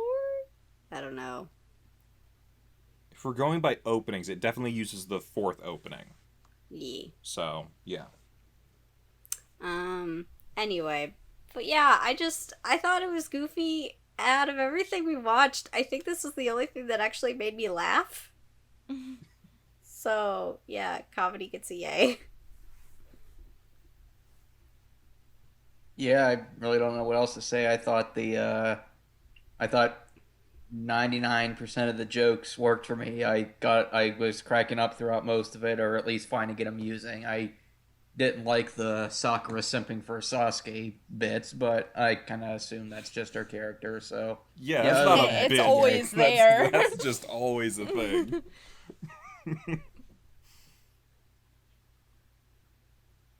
Yeah, I mean... Yeah, like... I'm trying to think, like, just... God, you guys talked about everything already. Damn it. The shenanigans, hilarious. The B plot, out of nowhere, hilarious. The fact that no one even realized the B plot was going on until the very end, and the only reason that, like, the kids got involved was because Sakura was looking for a way out of getting punished by Kakashi. Hilarious. All of it hilarious. The facial expression, like, Sasuke is the least expressive person in this show, other than grimaces. And he is just, like, he's as, like, bonkers as Naruto. He's mugging as much as Naruto in this one. And it's hilarious. Like, it's weirdly enough, like, oddly enough, like, Sakura and Naruto are pretty in character. Sasuke's almost not in character with that. And it's kind of hilarious to watch. And Kakashi, cool as a cucumber the whole time, doesn't even remember, like, fighting these guys. It was just, like... I'm kind of reminded of, like, do you guys remember Street Fighter, the movie with Jean-Claude Van Damme and I know Raul what quote you're talking about. What quote am I talking about? By the great late Raul Julia as M. Bison. I forget the whole quote. When M. Bison came to your village, it was the most important day of your life. For me, it was Tuesday. Yeah. I haven't seen the movie, but I know that quote. Yeah. Yeah, and like, that's so Kakashi. You guys have not met Rock Lee or Guy yet. Oh my god, they're great. Oh, they're fantastic. And like, that's exactly the Kakashi, you are my rival. I'm sorry, did you say something? Yeah. Especially like at the end where he just wears a mask under a mask. 1, who does that? 2, who does that? But little fun fact for you guys. The crow that you kept seeing between every transition was like going, aha, aha. Apparently that's also a joke, because in Japanese, aho, or whatever it's saying, is like a way of shouting dummy. So every time they fail, the crow is mocking them. Not surprised. Yeah. That's even better in context. Plus, Steve Bloom. Steve Bloom, and yet another fantastic role of just hilarious, wonderful, everything. Everything about that. Comedy gold. A+, yay. I don't really have anything for you. Yeah, no, I don't really have anything to add. I just thought everything was really funny, so yay for me too. Well, yeah, that's yays all around for that. How about accessibility, though? Chibi, I think you're leading us off on this one. Yes. So for accessibility, I think this is a fine episode. As I said, like, for plot, like, this is an episode that, like, if you just want to show a friend, like, a random episode in the middle of the series that, like, they don't really need any context for, aside from maybe a little bit of what the characters are like, even though you can kind of sort of pick that up by how they react to each other, like, during the opening moments of the episode where the kids are just talking. Like, I feel like this is a good, like, sort of episode to, like, for an access point. Maybe if you don't want to, like, watch a whole lot of plot, but really just want to, like, test the waters and see what it's about, just kind of, like, based off of one episode. Granted, like, the whole entire series isn't going to be this comical, but it at least gives you, like, a starting point to see, like, oh, these characters actually can get into some shenanigans and, like, maybe I want to see, like, what their normal adventures are like. So, I give it a yay. Yeah, I mean, other than, like introductions on like who the characters are and like why they're, so hell bent on finding out about Kakashi's mask, like what like why is he so important to them? Other than that, like Chibi said, you can pretty much put this episode anywhere you want or watch it anytime you want, because like it has no effect on the plot. It just, the three students are trying to figure out what's under their master's mask, and yeah, that's pretty much it. You can literally be placed and watched anywhere, or you could be like, hey, did you ever see the episode where Naruto and his friends are trying to figure out what's under his mask? What? That was a thing? Yeah, check it out. So yeah, I give it a yay. Yeah, I gotta give this a yay too. I mean, other than like one or two, like, other than like putting it right in the middle of a story arc, you can place this anywhere. It's like a perfect little in between, and that's like exactly what it was. I know this is like right after the end of a major arc and leading into another major arc. Actually, I'm trying to remember. The next arc after this might actually be filler. I'm not 100% sure, but After this episode, I think. But yeah, like, thought you said the filler doesn't start until 1:30. I did not say that. This clearly is before 135, and yeah. No, but I mean the whole filler arcs. There's one filler arc. Okay. I think. I don't remember if it was You're in a manga. scaring me. It's not long. All right. Anyway, yeah, as far as, like, accessibility, the only other thing is, like, you can't put it at, like, the beginning of the show because Sakura's hair is short in this one. But that's pretty much it. You could really throw it in anywhere. And, yeah, as far as an access point, you do get to know these characters pretty well.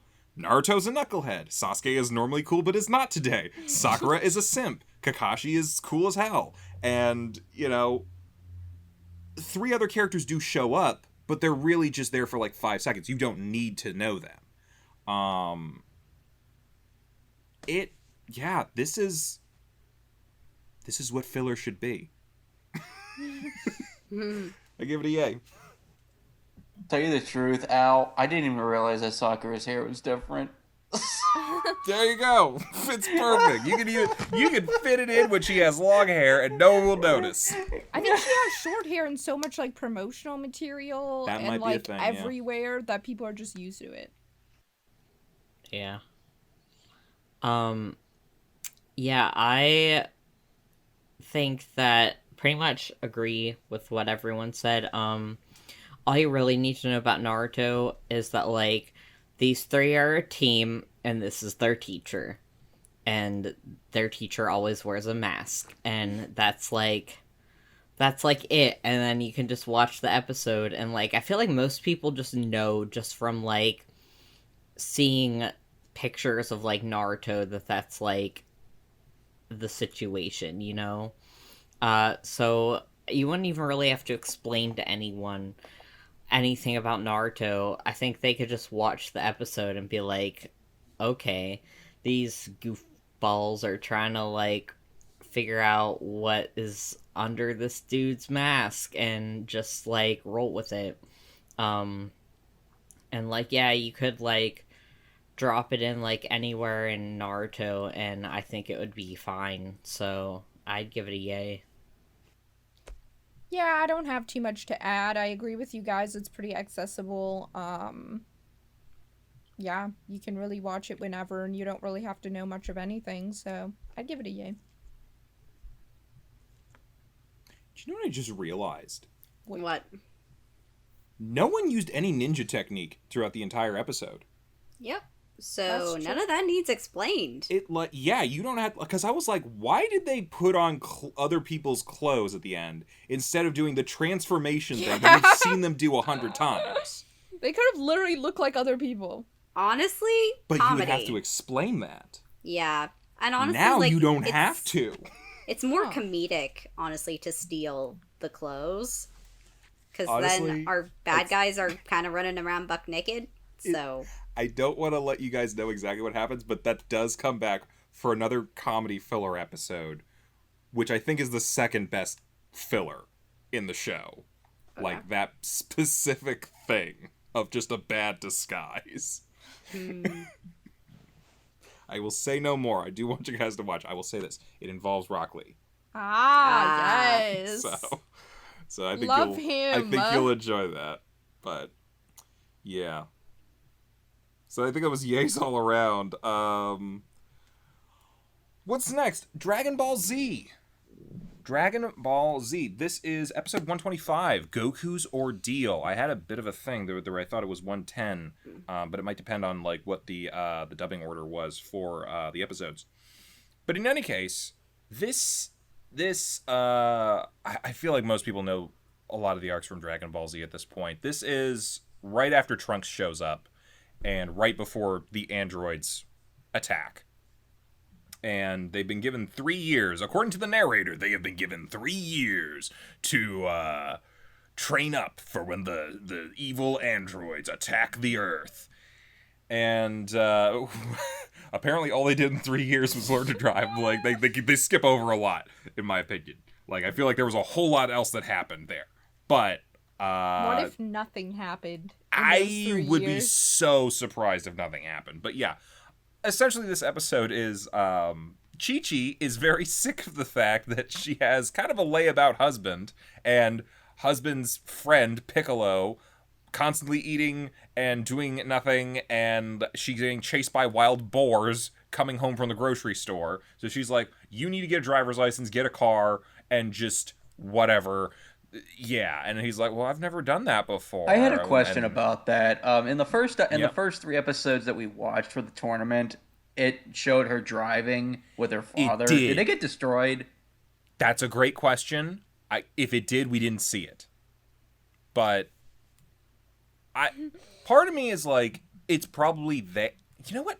If it was there, she would have used it. Right. I don't know. It might I be a plot cannot. hole. I'm trying to I ask you cannot since at you've all seen answer most that. of the show. So I mean, here's the thing. When I watched this, I was a kid, and I was mainly watching for the fights and stuff. I don't remember a lot of the minute details between the things. Like, I could tell you plenty that happened during Cell, or during Frieza, or during the Boo fights, or something like that. You get me over to, like, what happened with, why doesn't Chi-Chi have a car? And it's a little hazy for me. no, that's fine. But I just thought of I- that at the beginning, whenever she was like running away and then walking all the way back to her house. I'm thinking, wait, she had a car in the first 3 episodes. I mean, there was a lot of shit that happened in between, so it could have Yes. gotten destroyed. Yeah. That I have to true. assume is the assumption. You know what? I will say this. I think there's one part that I could definitely probably point to that maybe it got destroyed. It probably would have been the episode before this, actually. Goku came back from outer space and walked in to find you here with that sad look upon your face. And he kind of forgot his own strength because he hadn't been on Earth's gravity for a while. And when he went to, like, kind of see his wife and, like, he kind of, like, pat her on the shoulder, didn't realize how much power he was putting behind it and kind of threw her through a wall. And it might have gone through the garage and she might have gone through the car. Oh, jeez. He was profusely sorry because he had no idea that he was capable of that. Also, Chi-Chi can probably kick his ass most days of the week. But... Wow. Yeah. I would assume that'd be a couple months for recovery and stuff. But, like, yeah. In any case, they either don't have a car or at the very least, Goku can't contribute by, like, driving in that. So he has to learn how to drive. Piccolo might as well, too, because he's apparently eating at their house a whole bunch, despite the fact that I was pretty sure they subsisted entirely on water. But whatever. That's, you know what? Maybe it's different for reasons. Anyway, they have fish a lot. So we get to the main premise of this. Goku, I'm going to say he's the archetypical himbo. Definitely. Definitely. Just a big slab of meat with nothing upstairs. And he has to go learn how to drive. And they have flying cars, which is cool. Kind of just... I kind of like this episode. You do get to see, like, kind of the world they live in. Almost a little bit more than a lot of the rest of the series. And it kind of reminds me a little bit of Dragon Ball back in the day. But yeah, they go and they each have driving instructors. Piccolo's wearing normal clothes for once, as is Goku, which is, like, so weird. He's got, like, a Doritos shirt or something. Yeah. And Piccolo is the post boy. They have fun shirts. Yeah, their outfits were so, like, interesting. You guys didn't get to see in the episode before, Vegeta's there wearing, like, a pink shirt that just says Bad Man on the back. It's weird. But yeah, they have to learn how to drive. And Goku gets an elderly instructor who is very like, I was alive in the 1800s. I don't know how people speak. And Piccolo gets friggin' road rage lady. And yeah, it's just them figuring out how to drive. Piccolo's actually pretty good at it. Until, you know, Goku slams his foot on the accelerator and is like, ha! Race ya, Piccolo! And then they crash the cars because, of course, Piccolo can't not accept the challenge. So, yeah, they fail. They crash a car and all that sort of stuff. They go back. They're like, can we please try again?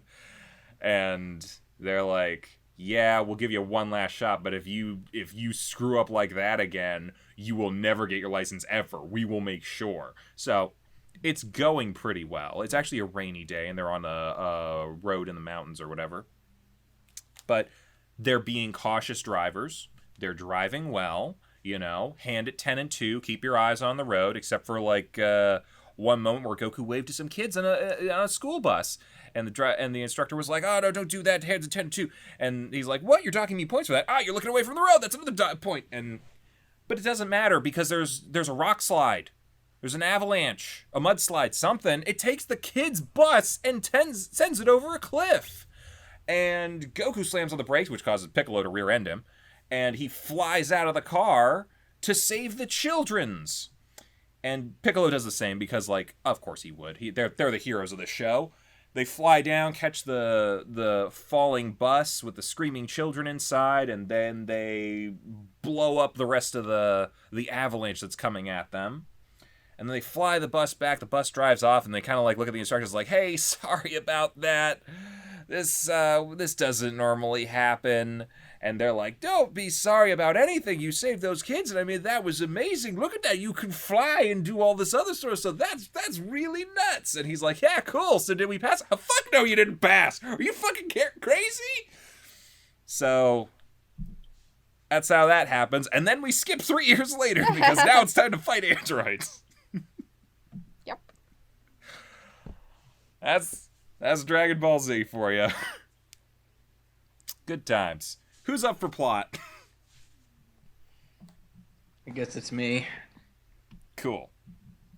I mean, when we first pitched the idea of, when we first pitched the idea for this tournament, it was just mainly talking about filler episodes, and like I first mentioned this episode because like I heard my friends from high school talking about it, and I was like, I couldn't believe it. They literally made a Dragon Ball Z episode where Goku learns how to drive, like all the insane shit that they do.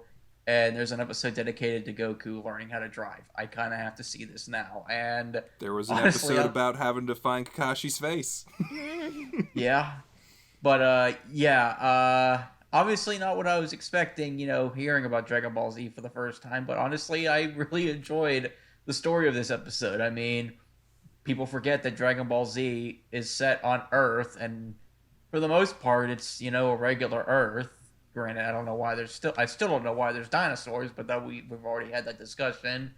So it's nice to see the people interact with kind of the real world in a way, and just the absurd idea of Goku and Piccolo, who were once arch rivals, now are bitter frenemies. They're learning how to drive and getting into drag racing, and Goku literally tearing shit up, and it was pretty entertaining, I'm not gonna lie.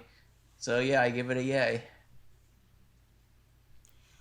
I think I'm a yay here. This like you said, this is a fun episode. This kind of like reminds me a little bit almost more of the first series Dragon Ball, because that one was like a little bit more lighthearted in a lot of places and had a little bit more comedy here and there. Not to say that Dragon Ball Z is overly serious all the time, but like just the kind of fun, and again, seeing the world, like there's a bunch of lizard men and wolf people walking around. No one bats an eye because that's the world they live in. Like, oh, we saw Gohan riding around on a dragon. Like, and not like the Dragon Ball's dragon, like just some random Dragonite looking thing named Icarus. I forget when he gets that. I know he was there for Garlic Jr. Did he show up in Garlic Jr.? I'm sorry. Like that, yeah, I'm like really trying to remember my Dragon Ball lore right now. But yeah, it's a fun world full of fun people, and this is kind of showing it off a little bit. And yeah, like I like how this is kind of like shown, maybe more simplified version of it all, but like kind of the relationship that Piccolo and Goku have of like you said, they're kind of frenemies at this point, maybe co-dads depending on how you want to look at it, because Piccolo kind of helped raise Gohan quite a bit.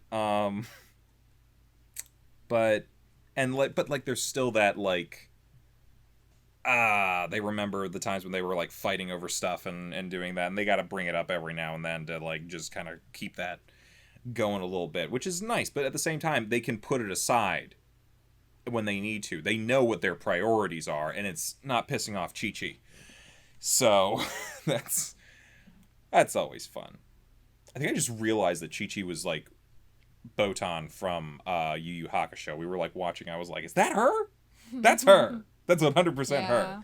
Also, we should point out, this is not the voice cast that we heard when we were watching Dragon Ball Z, because we were watching the original Ocean dub. And now this is the more well-known one with like Chris Sabat as Piccolo and all that. Also, Vegeta was there, wasn't he? He was training, but he was actually doing something like for saving the planet. Yeah. But yeah, I'm a yay here. This was fun shenanigans and a nice little reprieve from like constant barrage of enemies coming in. Because like right before this, we had the introduction of Trunks, who, had to help take down Frieza and King Cold in that. And then right after this, we're getting Dr. Gero and the androids. So it's like, there's a lot going on. It's nice to have like a little breather. Like that's like the filler episodes like are nice to have little breathers between these like larger crazy plot things.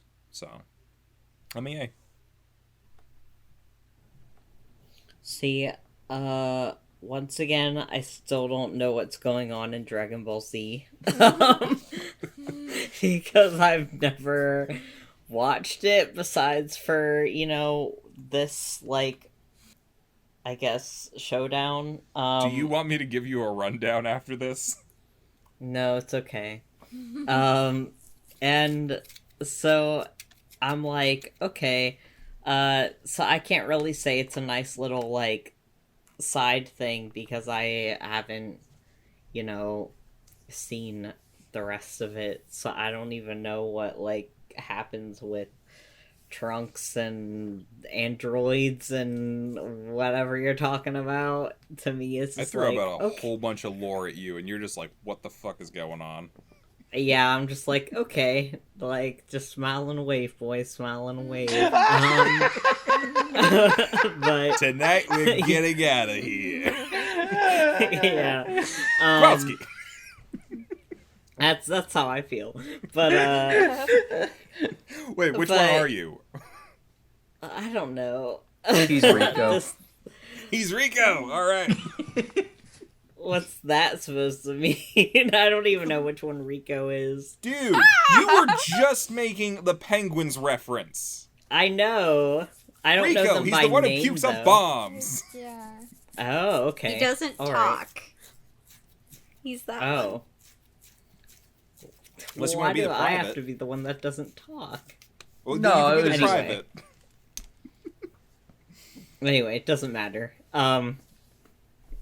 So I just don't really have anything to compare this to. But I did like the plot with, like, them having to learn how to drive. Like, I did, think that it was, like, for a side story thing, like, like I said, like, I don't know it in terms of side story, but, like, as a, like, because I can't really talk about it without getting into the other categories. I don't know. I liked it. That's all I'll really say, is I liked it. So, yeah.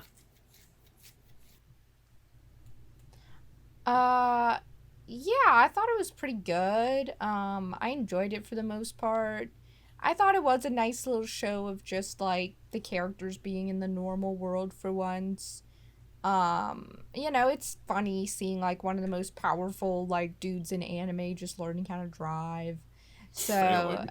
yeah, and failing, it's just kind of a fun concept, I guess. And Piccolo was he's always, like, a good foil for Goku, and it's just, like, it's just fun times. So I liked it overall. I think it has those little, like, splashes of just being really imaginative, like with the dragons and the weirdness of the world and the flying cars. Once again, I don't really need anything about the world explained. I think it's just a fun, imaginative world, and that really shows in this episode. So I'd say overall, it has solid plot about just, like, this guy learning how to drive because his wife wants him to, and that was about it. And it passes 3 years, I guess. But In the blink of an eye. yeah, right? Overall, yeah, I'd give it a yay.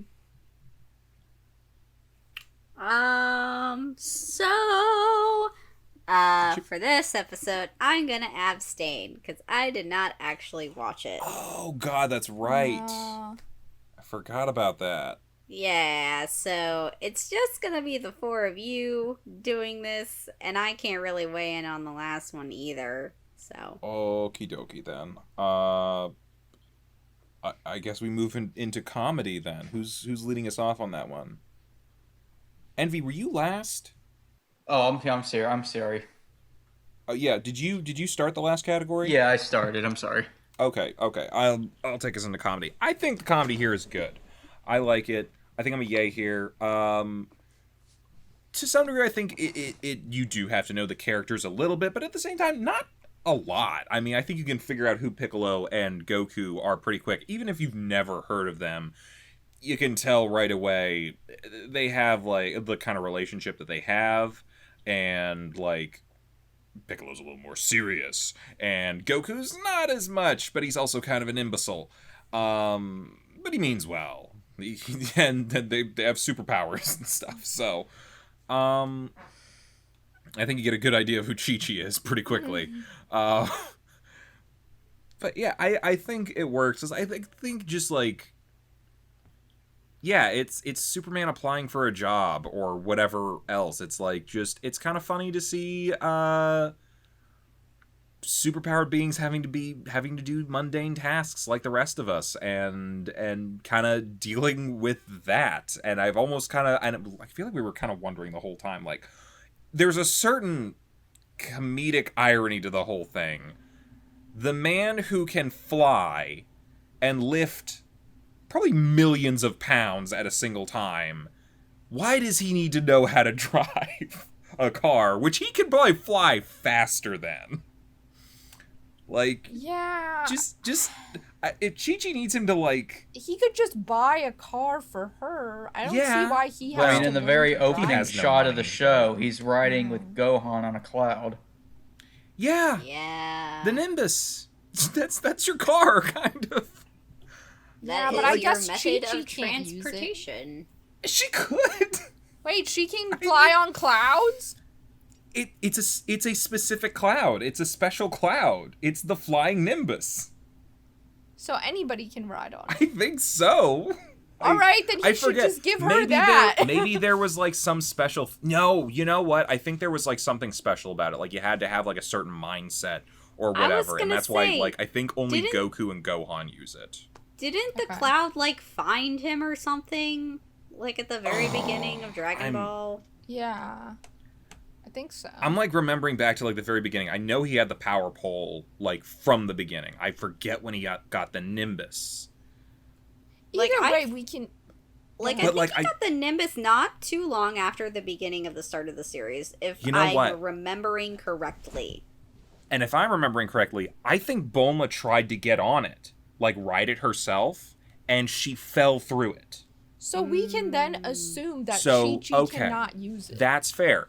We come back to the other thing of like, just tie like a crane platform around Goku's waist and let him fly to town, pick up a bunch of stuff, and come back. He's basically a carrier helicopter. But what about when he just flies off to another planet or whatever, and she has to like? Do you know figure how out- often that? Okay, it happens pretty often. Yeah. Um, So she kind of needs a car, but I don't see why he has to know how to drive. I think it's just one of those things where like she just really wants him to contribute something to the household, Yeah, that's how it seems. other than being a baby daddy. Lols. I feel like I've definitely interrupted something, or was I in the middle of my thing? You were in the middle of your You thing. were going. It's whatever. I think I'm a yay on the comedy. I think just even thinking about the idea of it is funny. So, yeah. Yeah. I think I pretty much have to agree with everything you just said with the comedy. The fact that he has to, like, learn how to drive when he could just fly everywhere. It's like, why? Why do that? I think doesn't even the instructor say something like, "Well, I give up the ability Yeah. to drive if I can fly." Yeah, yeah, he does. And I think that, like, the characters were funny, like, the driving instructors were, like, funny characters themselves, like, especially, like, how the, like, woman one with Piccolo was, like, a speed demon, basically, and she was all for, like, going fast. Let's like... All Like, right, you're on you the highway don't- now. No need to drive like a grandmother. Yeah. That part was good. And I don't know, it was just funny, not like tons of gags, like Naruto type, like, comedy, but like just funny in its own, like, this whole situation is just like ridiculous. And yeah, the clothing was funny. I thought their drip. They were like... It was just funny. Just, yeah. But it's a yay for me. Yeah, I liked the comedy overall. I don't think it was laugh out loud funny or anything. Like, I don't remember really, like, laughing as much. Definitely not as much as I did with, like, Naruto or even Blue Exorcist. But I don't know. I think it is just the concept that's funny. I think it's more like, just, like, amusing to watch them do that. So I don't even think it has to be laugh out loud funny for me to find it a funny episode that has, like, really solid comedy. Just in its kind of ironic nature. So I'd give it a yay.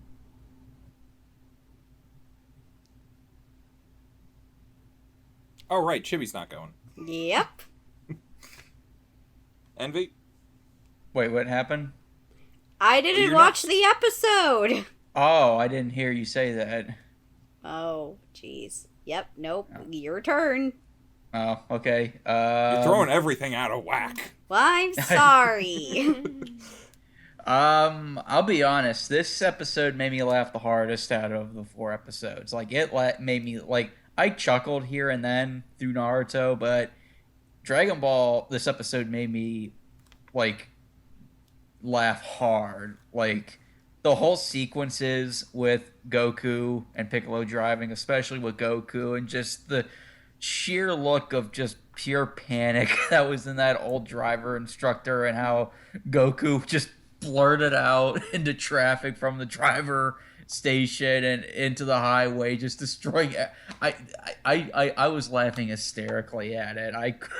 I couldn't help but just laugh at this.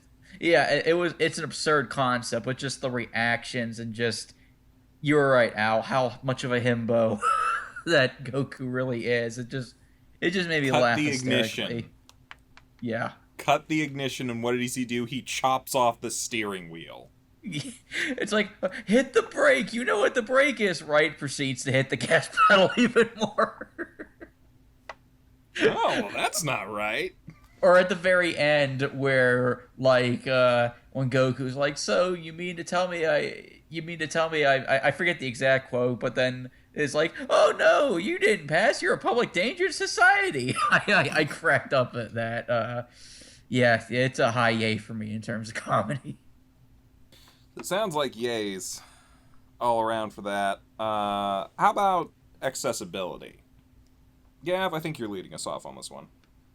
Yeah. So I don't think you need to really know much about Dragon Ball or Dragon Ball Z to, like, watch this episode.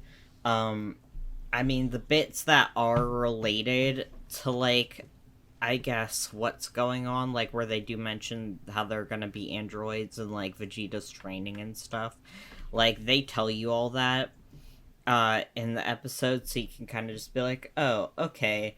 And, like, I feel like just everyone knows that Goku is just, like, superhuman. So, yeah, you don't really... And the same with, like, Piccolo. Piccolo's, like, an alien, too, so you don't really need to... You know that they can do incredible stuff if you, like, have any sort of awareness of Dragon Ball at all.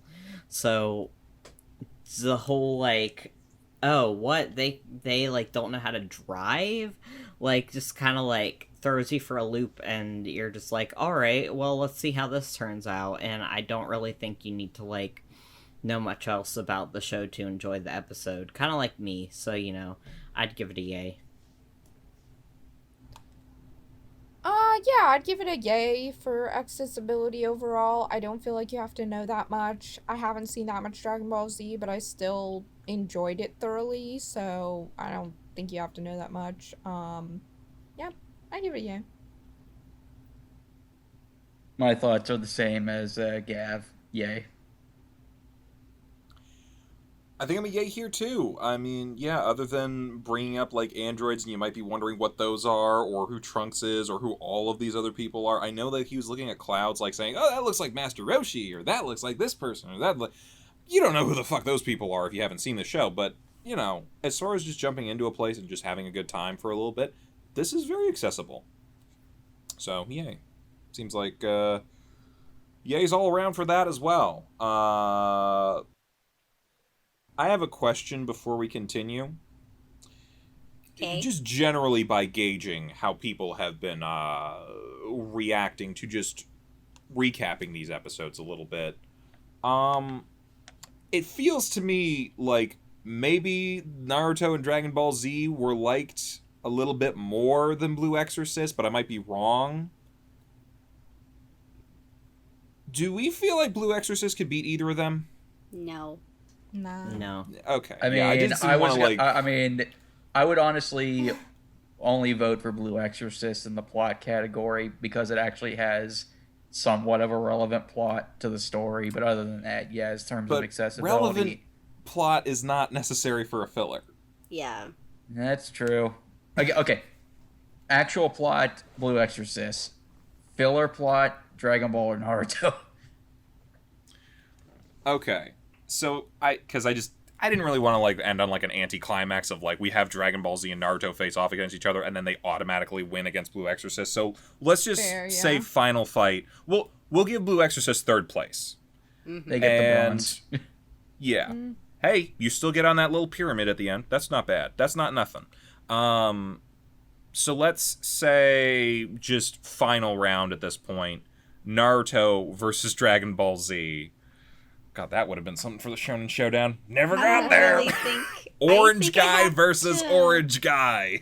I think I have to abstain from this one too because I only Oh, watched shit, the that's right. one. Okay. No, it's Well, fine. I'll just I I'll mean, just sit yeah. here and listen. All right. Okay, so we'll go with that. We'll go with see Kakashi's face versus Goku learns to drive. What's the better filler episode? Who comes out on top? Plot. Who are we starting with? I think who was leading us off first last time? It was Gav? Mm-hmm. Yeah. Okay, Yin, take us into plot.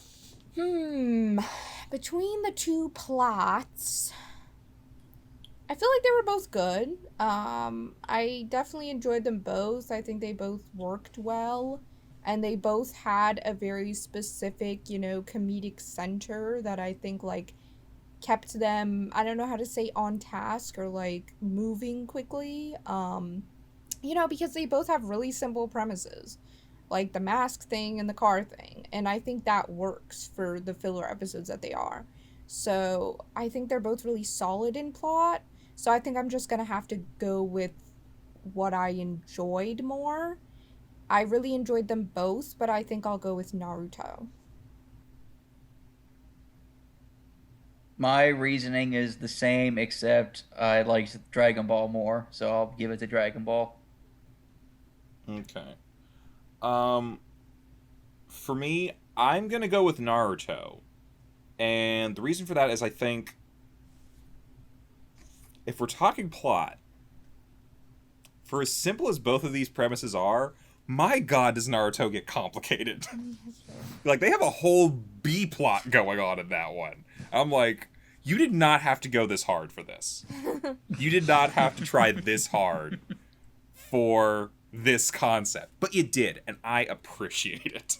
So I'm going with Naruto on that. I have a question. If we're split, like 2 and 2... You know what? We're going to have to find out. What happened? Gab, what's your pick? Because if you go Dragon Ball... No. I'm not going to tell you what to go with. Just go for your thing, and we'll see what happens.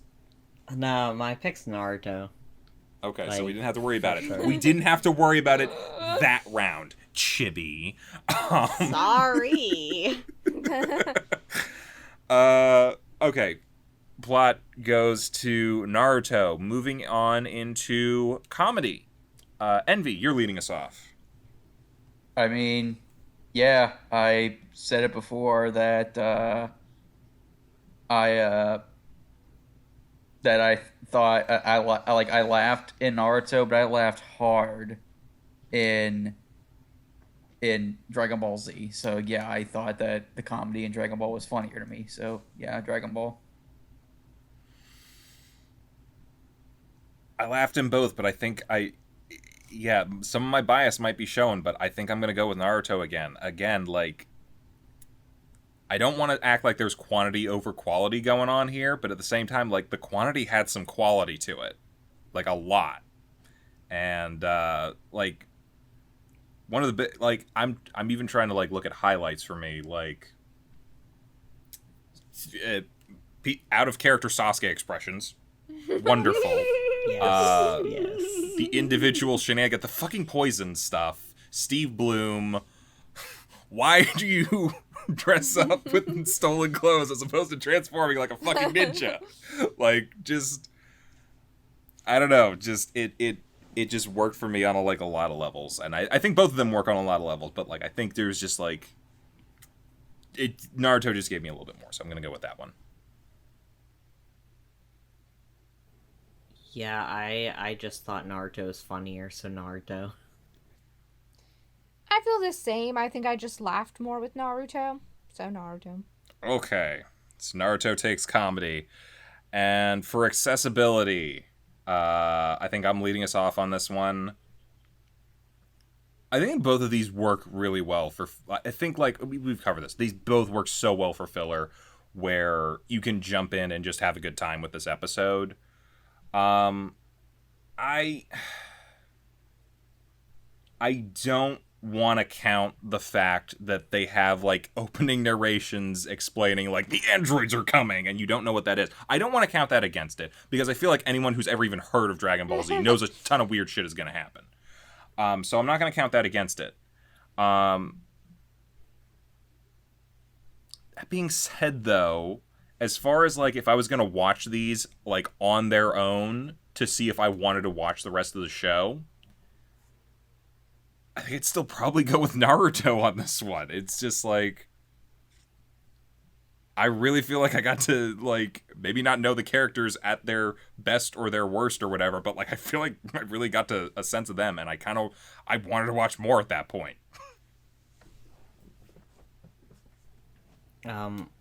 Yeah, I would go with Naruto for the same reasons, so... Naruto. Alright, Naruto's about to sweep again. Oh, God. I'm gonna go with Naruto, too. I mean, I'd go with Naruto as well, because with Dragon Ball Z, yeah, you might be more confused on what's going on, at least setup-wise, than with Naruto, because, yeah, like, you can literally place this episode of Naruto, like, anywhere past, like, episode 5 or 6 or something like that, so it kind of has, like, an evergreen life to it, whereas Dragon Ball, obviously, in theory, it's set up right after a certain arc, so, yeah, Naruto. Naruto wins the filler tournament. Good God, Naruto won the filler tournament. That feels so weird for me to say. Yeah. The king of Shonen filler wins the filler tournament.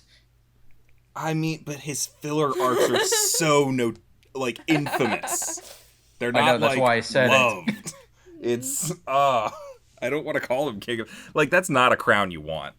Well, I know. I had a good friend from high school that loved Naruto, and yeah, he said that the filler was bad. Yeah, no, this was just a solid episode. Like, this is kind of just what you want a filler episode to be. Fun, accessible, makes you laugh, makes you, like, just, you can watch it whenever. I feel like I could literally watch this episode, like, between any arc and not have an issue with it at all. So, I don't know. You guys have any other thoughts on it? Nope.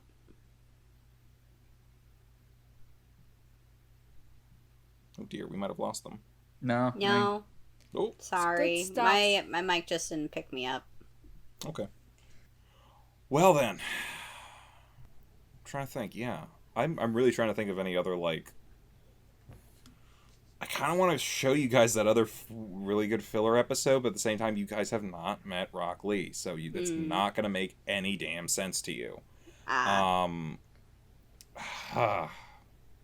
curious what the premise is, but would it be a spoiler for people? Rock Lee opens a dojo. Okay. Okay. That's the premise. I can see Gotcha. where the comedy... You immediately know where... know where that's going. I'm not going to tell you anything else. I'm not going to tell you anything else because I think it's good. We'll get there eventually, I think. That might actually be... Yeah, that's in the filler section, like the filler section. Really? Yeah. So, that does it for our other tournament. Probably not going to do another one for a while. We said that before, but we did again. Let's, you know what we did the other week? We went over our top fives. If you haven't seen that, check it out. I think it's pretty comprehensive for a number of series that are pretty damn good. And we were kind of discussing, like, why don't we take a look at some of those? We've already actually seen a couple of the top fives. Like, I know we went over Madoka Magica and Kanata no Astra and Tokyo Mew Mew on the show, but, like, there's a couple other ones that were brought up that we haven't really explored as much, and it might be kind of nice to go and take a look at some of these. So we kind of went around a little bit. Who won the coin toss for it? Because Me. well, hold I on. did. Let me explain. Our number 5, we were gonna go like, oh, we're gonna watch all our number 5s and 4s, 3s, 2, 1s, and we were like, oh, well, we've already seen Envy's number 5, Kanata no Astra, and we've already seen my number 5, sort of, when we watched the Digimon movie. So, bit of a wash there. So it came down to Gav and Chibi, and Chibi won the coin toss. So Chibi. Hey. What are we watching next week? Next week, we are watching the first 3 episodes of Yomushi Pedal, the bicycle anime. Hold up, 3 episodes? No. We're Are going to we watch going- the whole series in for 1 episode. I was gonna say, I'm like, 3 Wow. seasons? Are you sure? Oh, it's 3 seasons. Never mind. We'll go with Dude, 3 Liz. episodes. Sports animes are long. I don't think I you didn't know if it understand was that. newer. Yeah, it's a long series. The manga's not even done yet. It's 72 volumes. Well, that's quite a lot of bicycling. Yeah. Yeah. So, come back next week.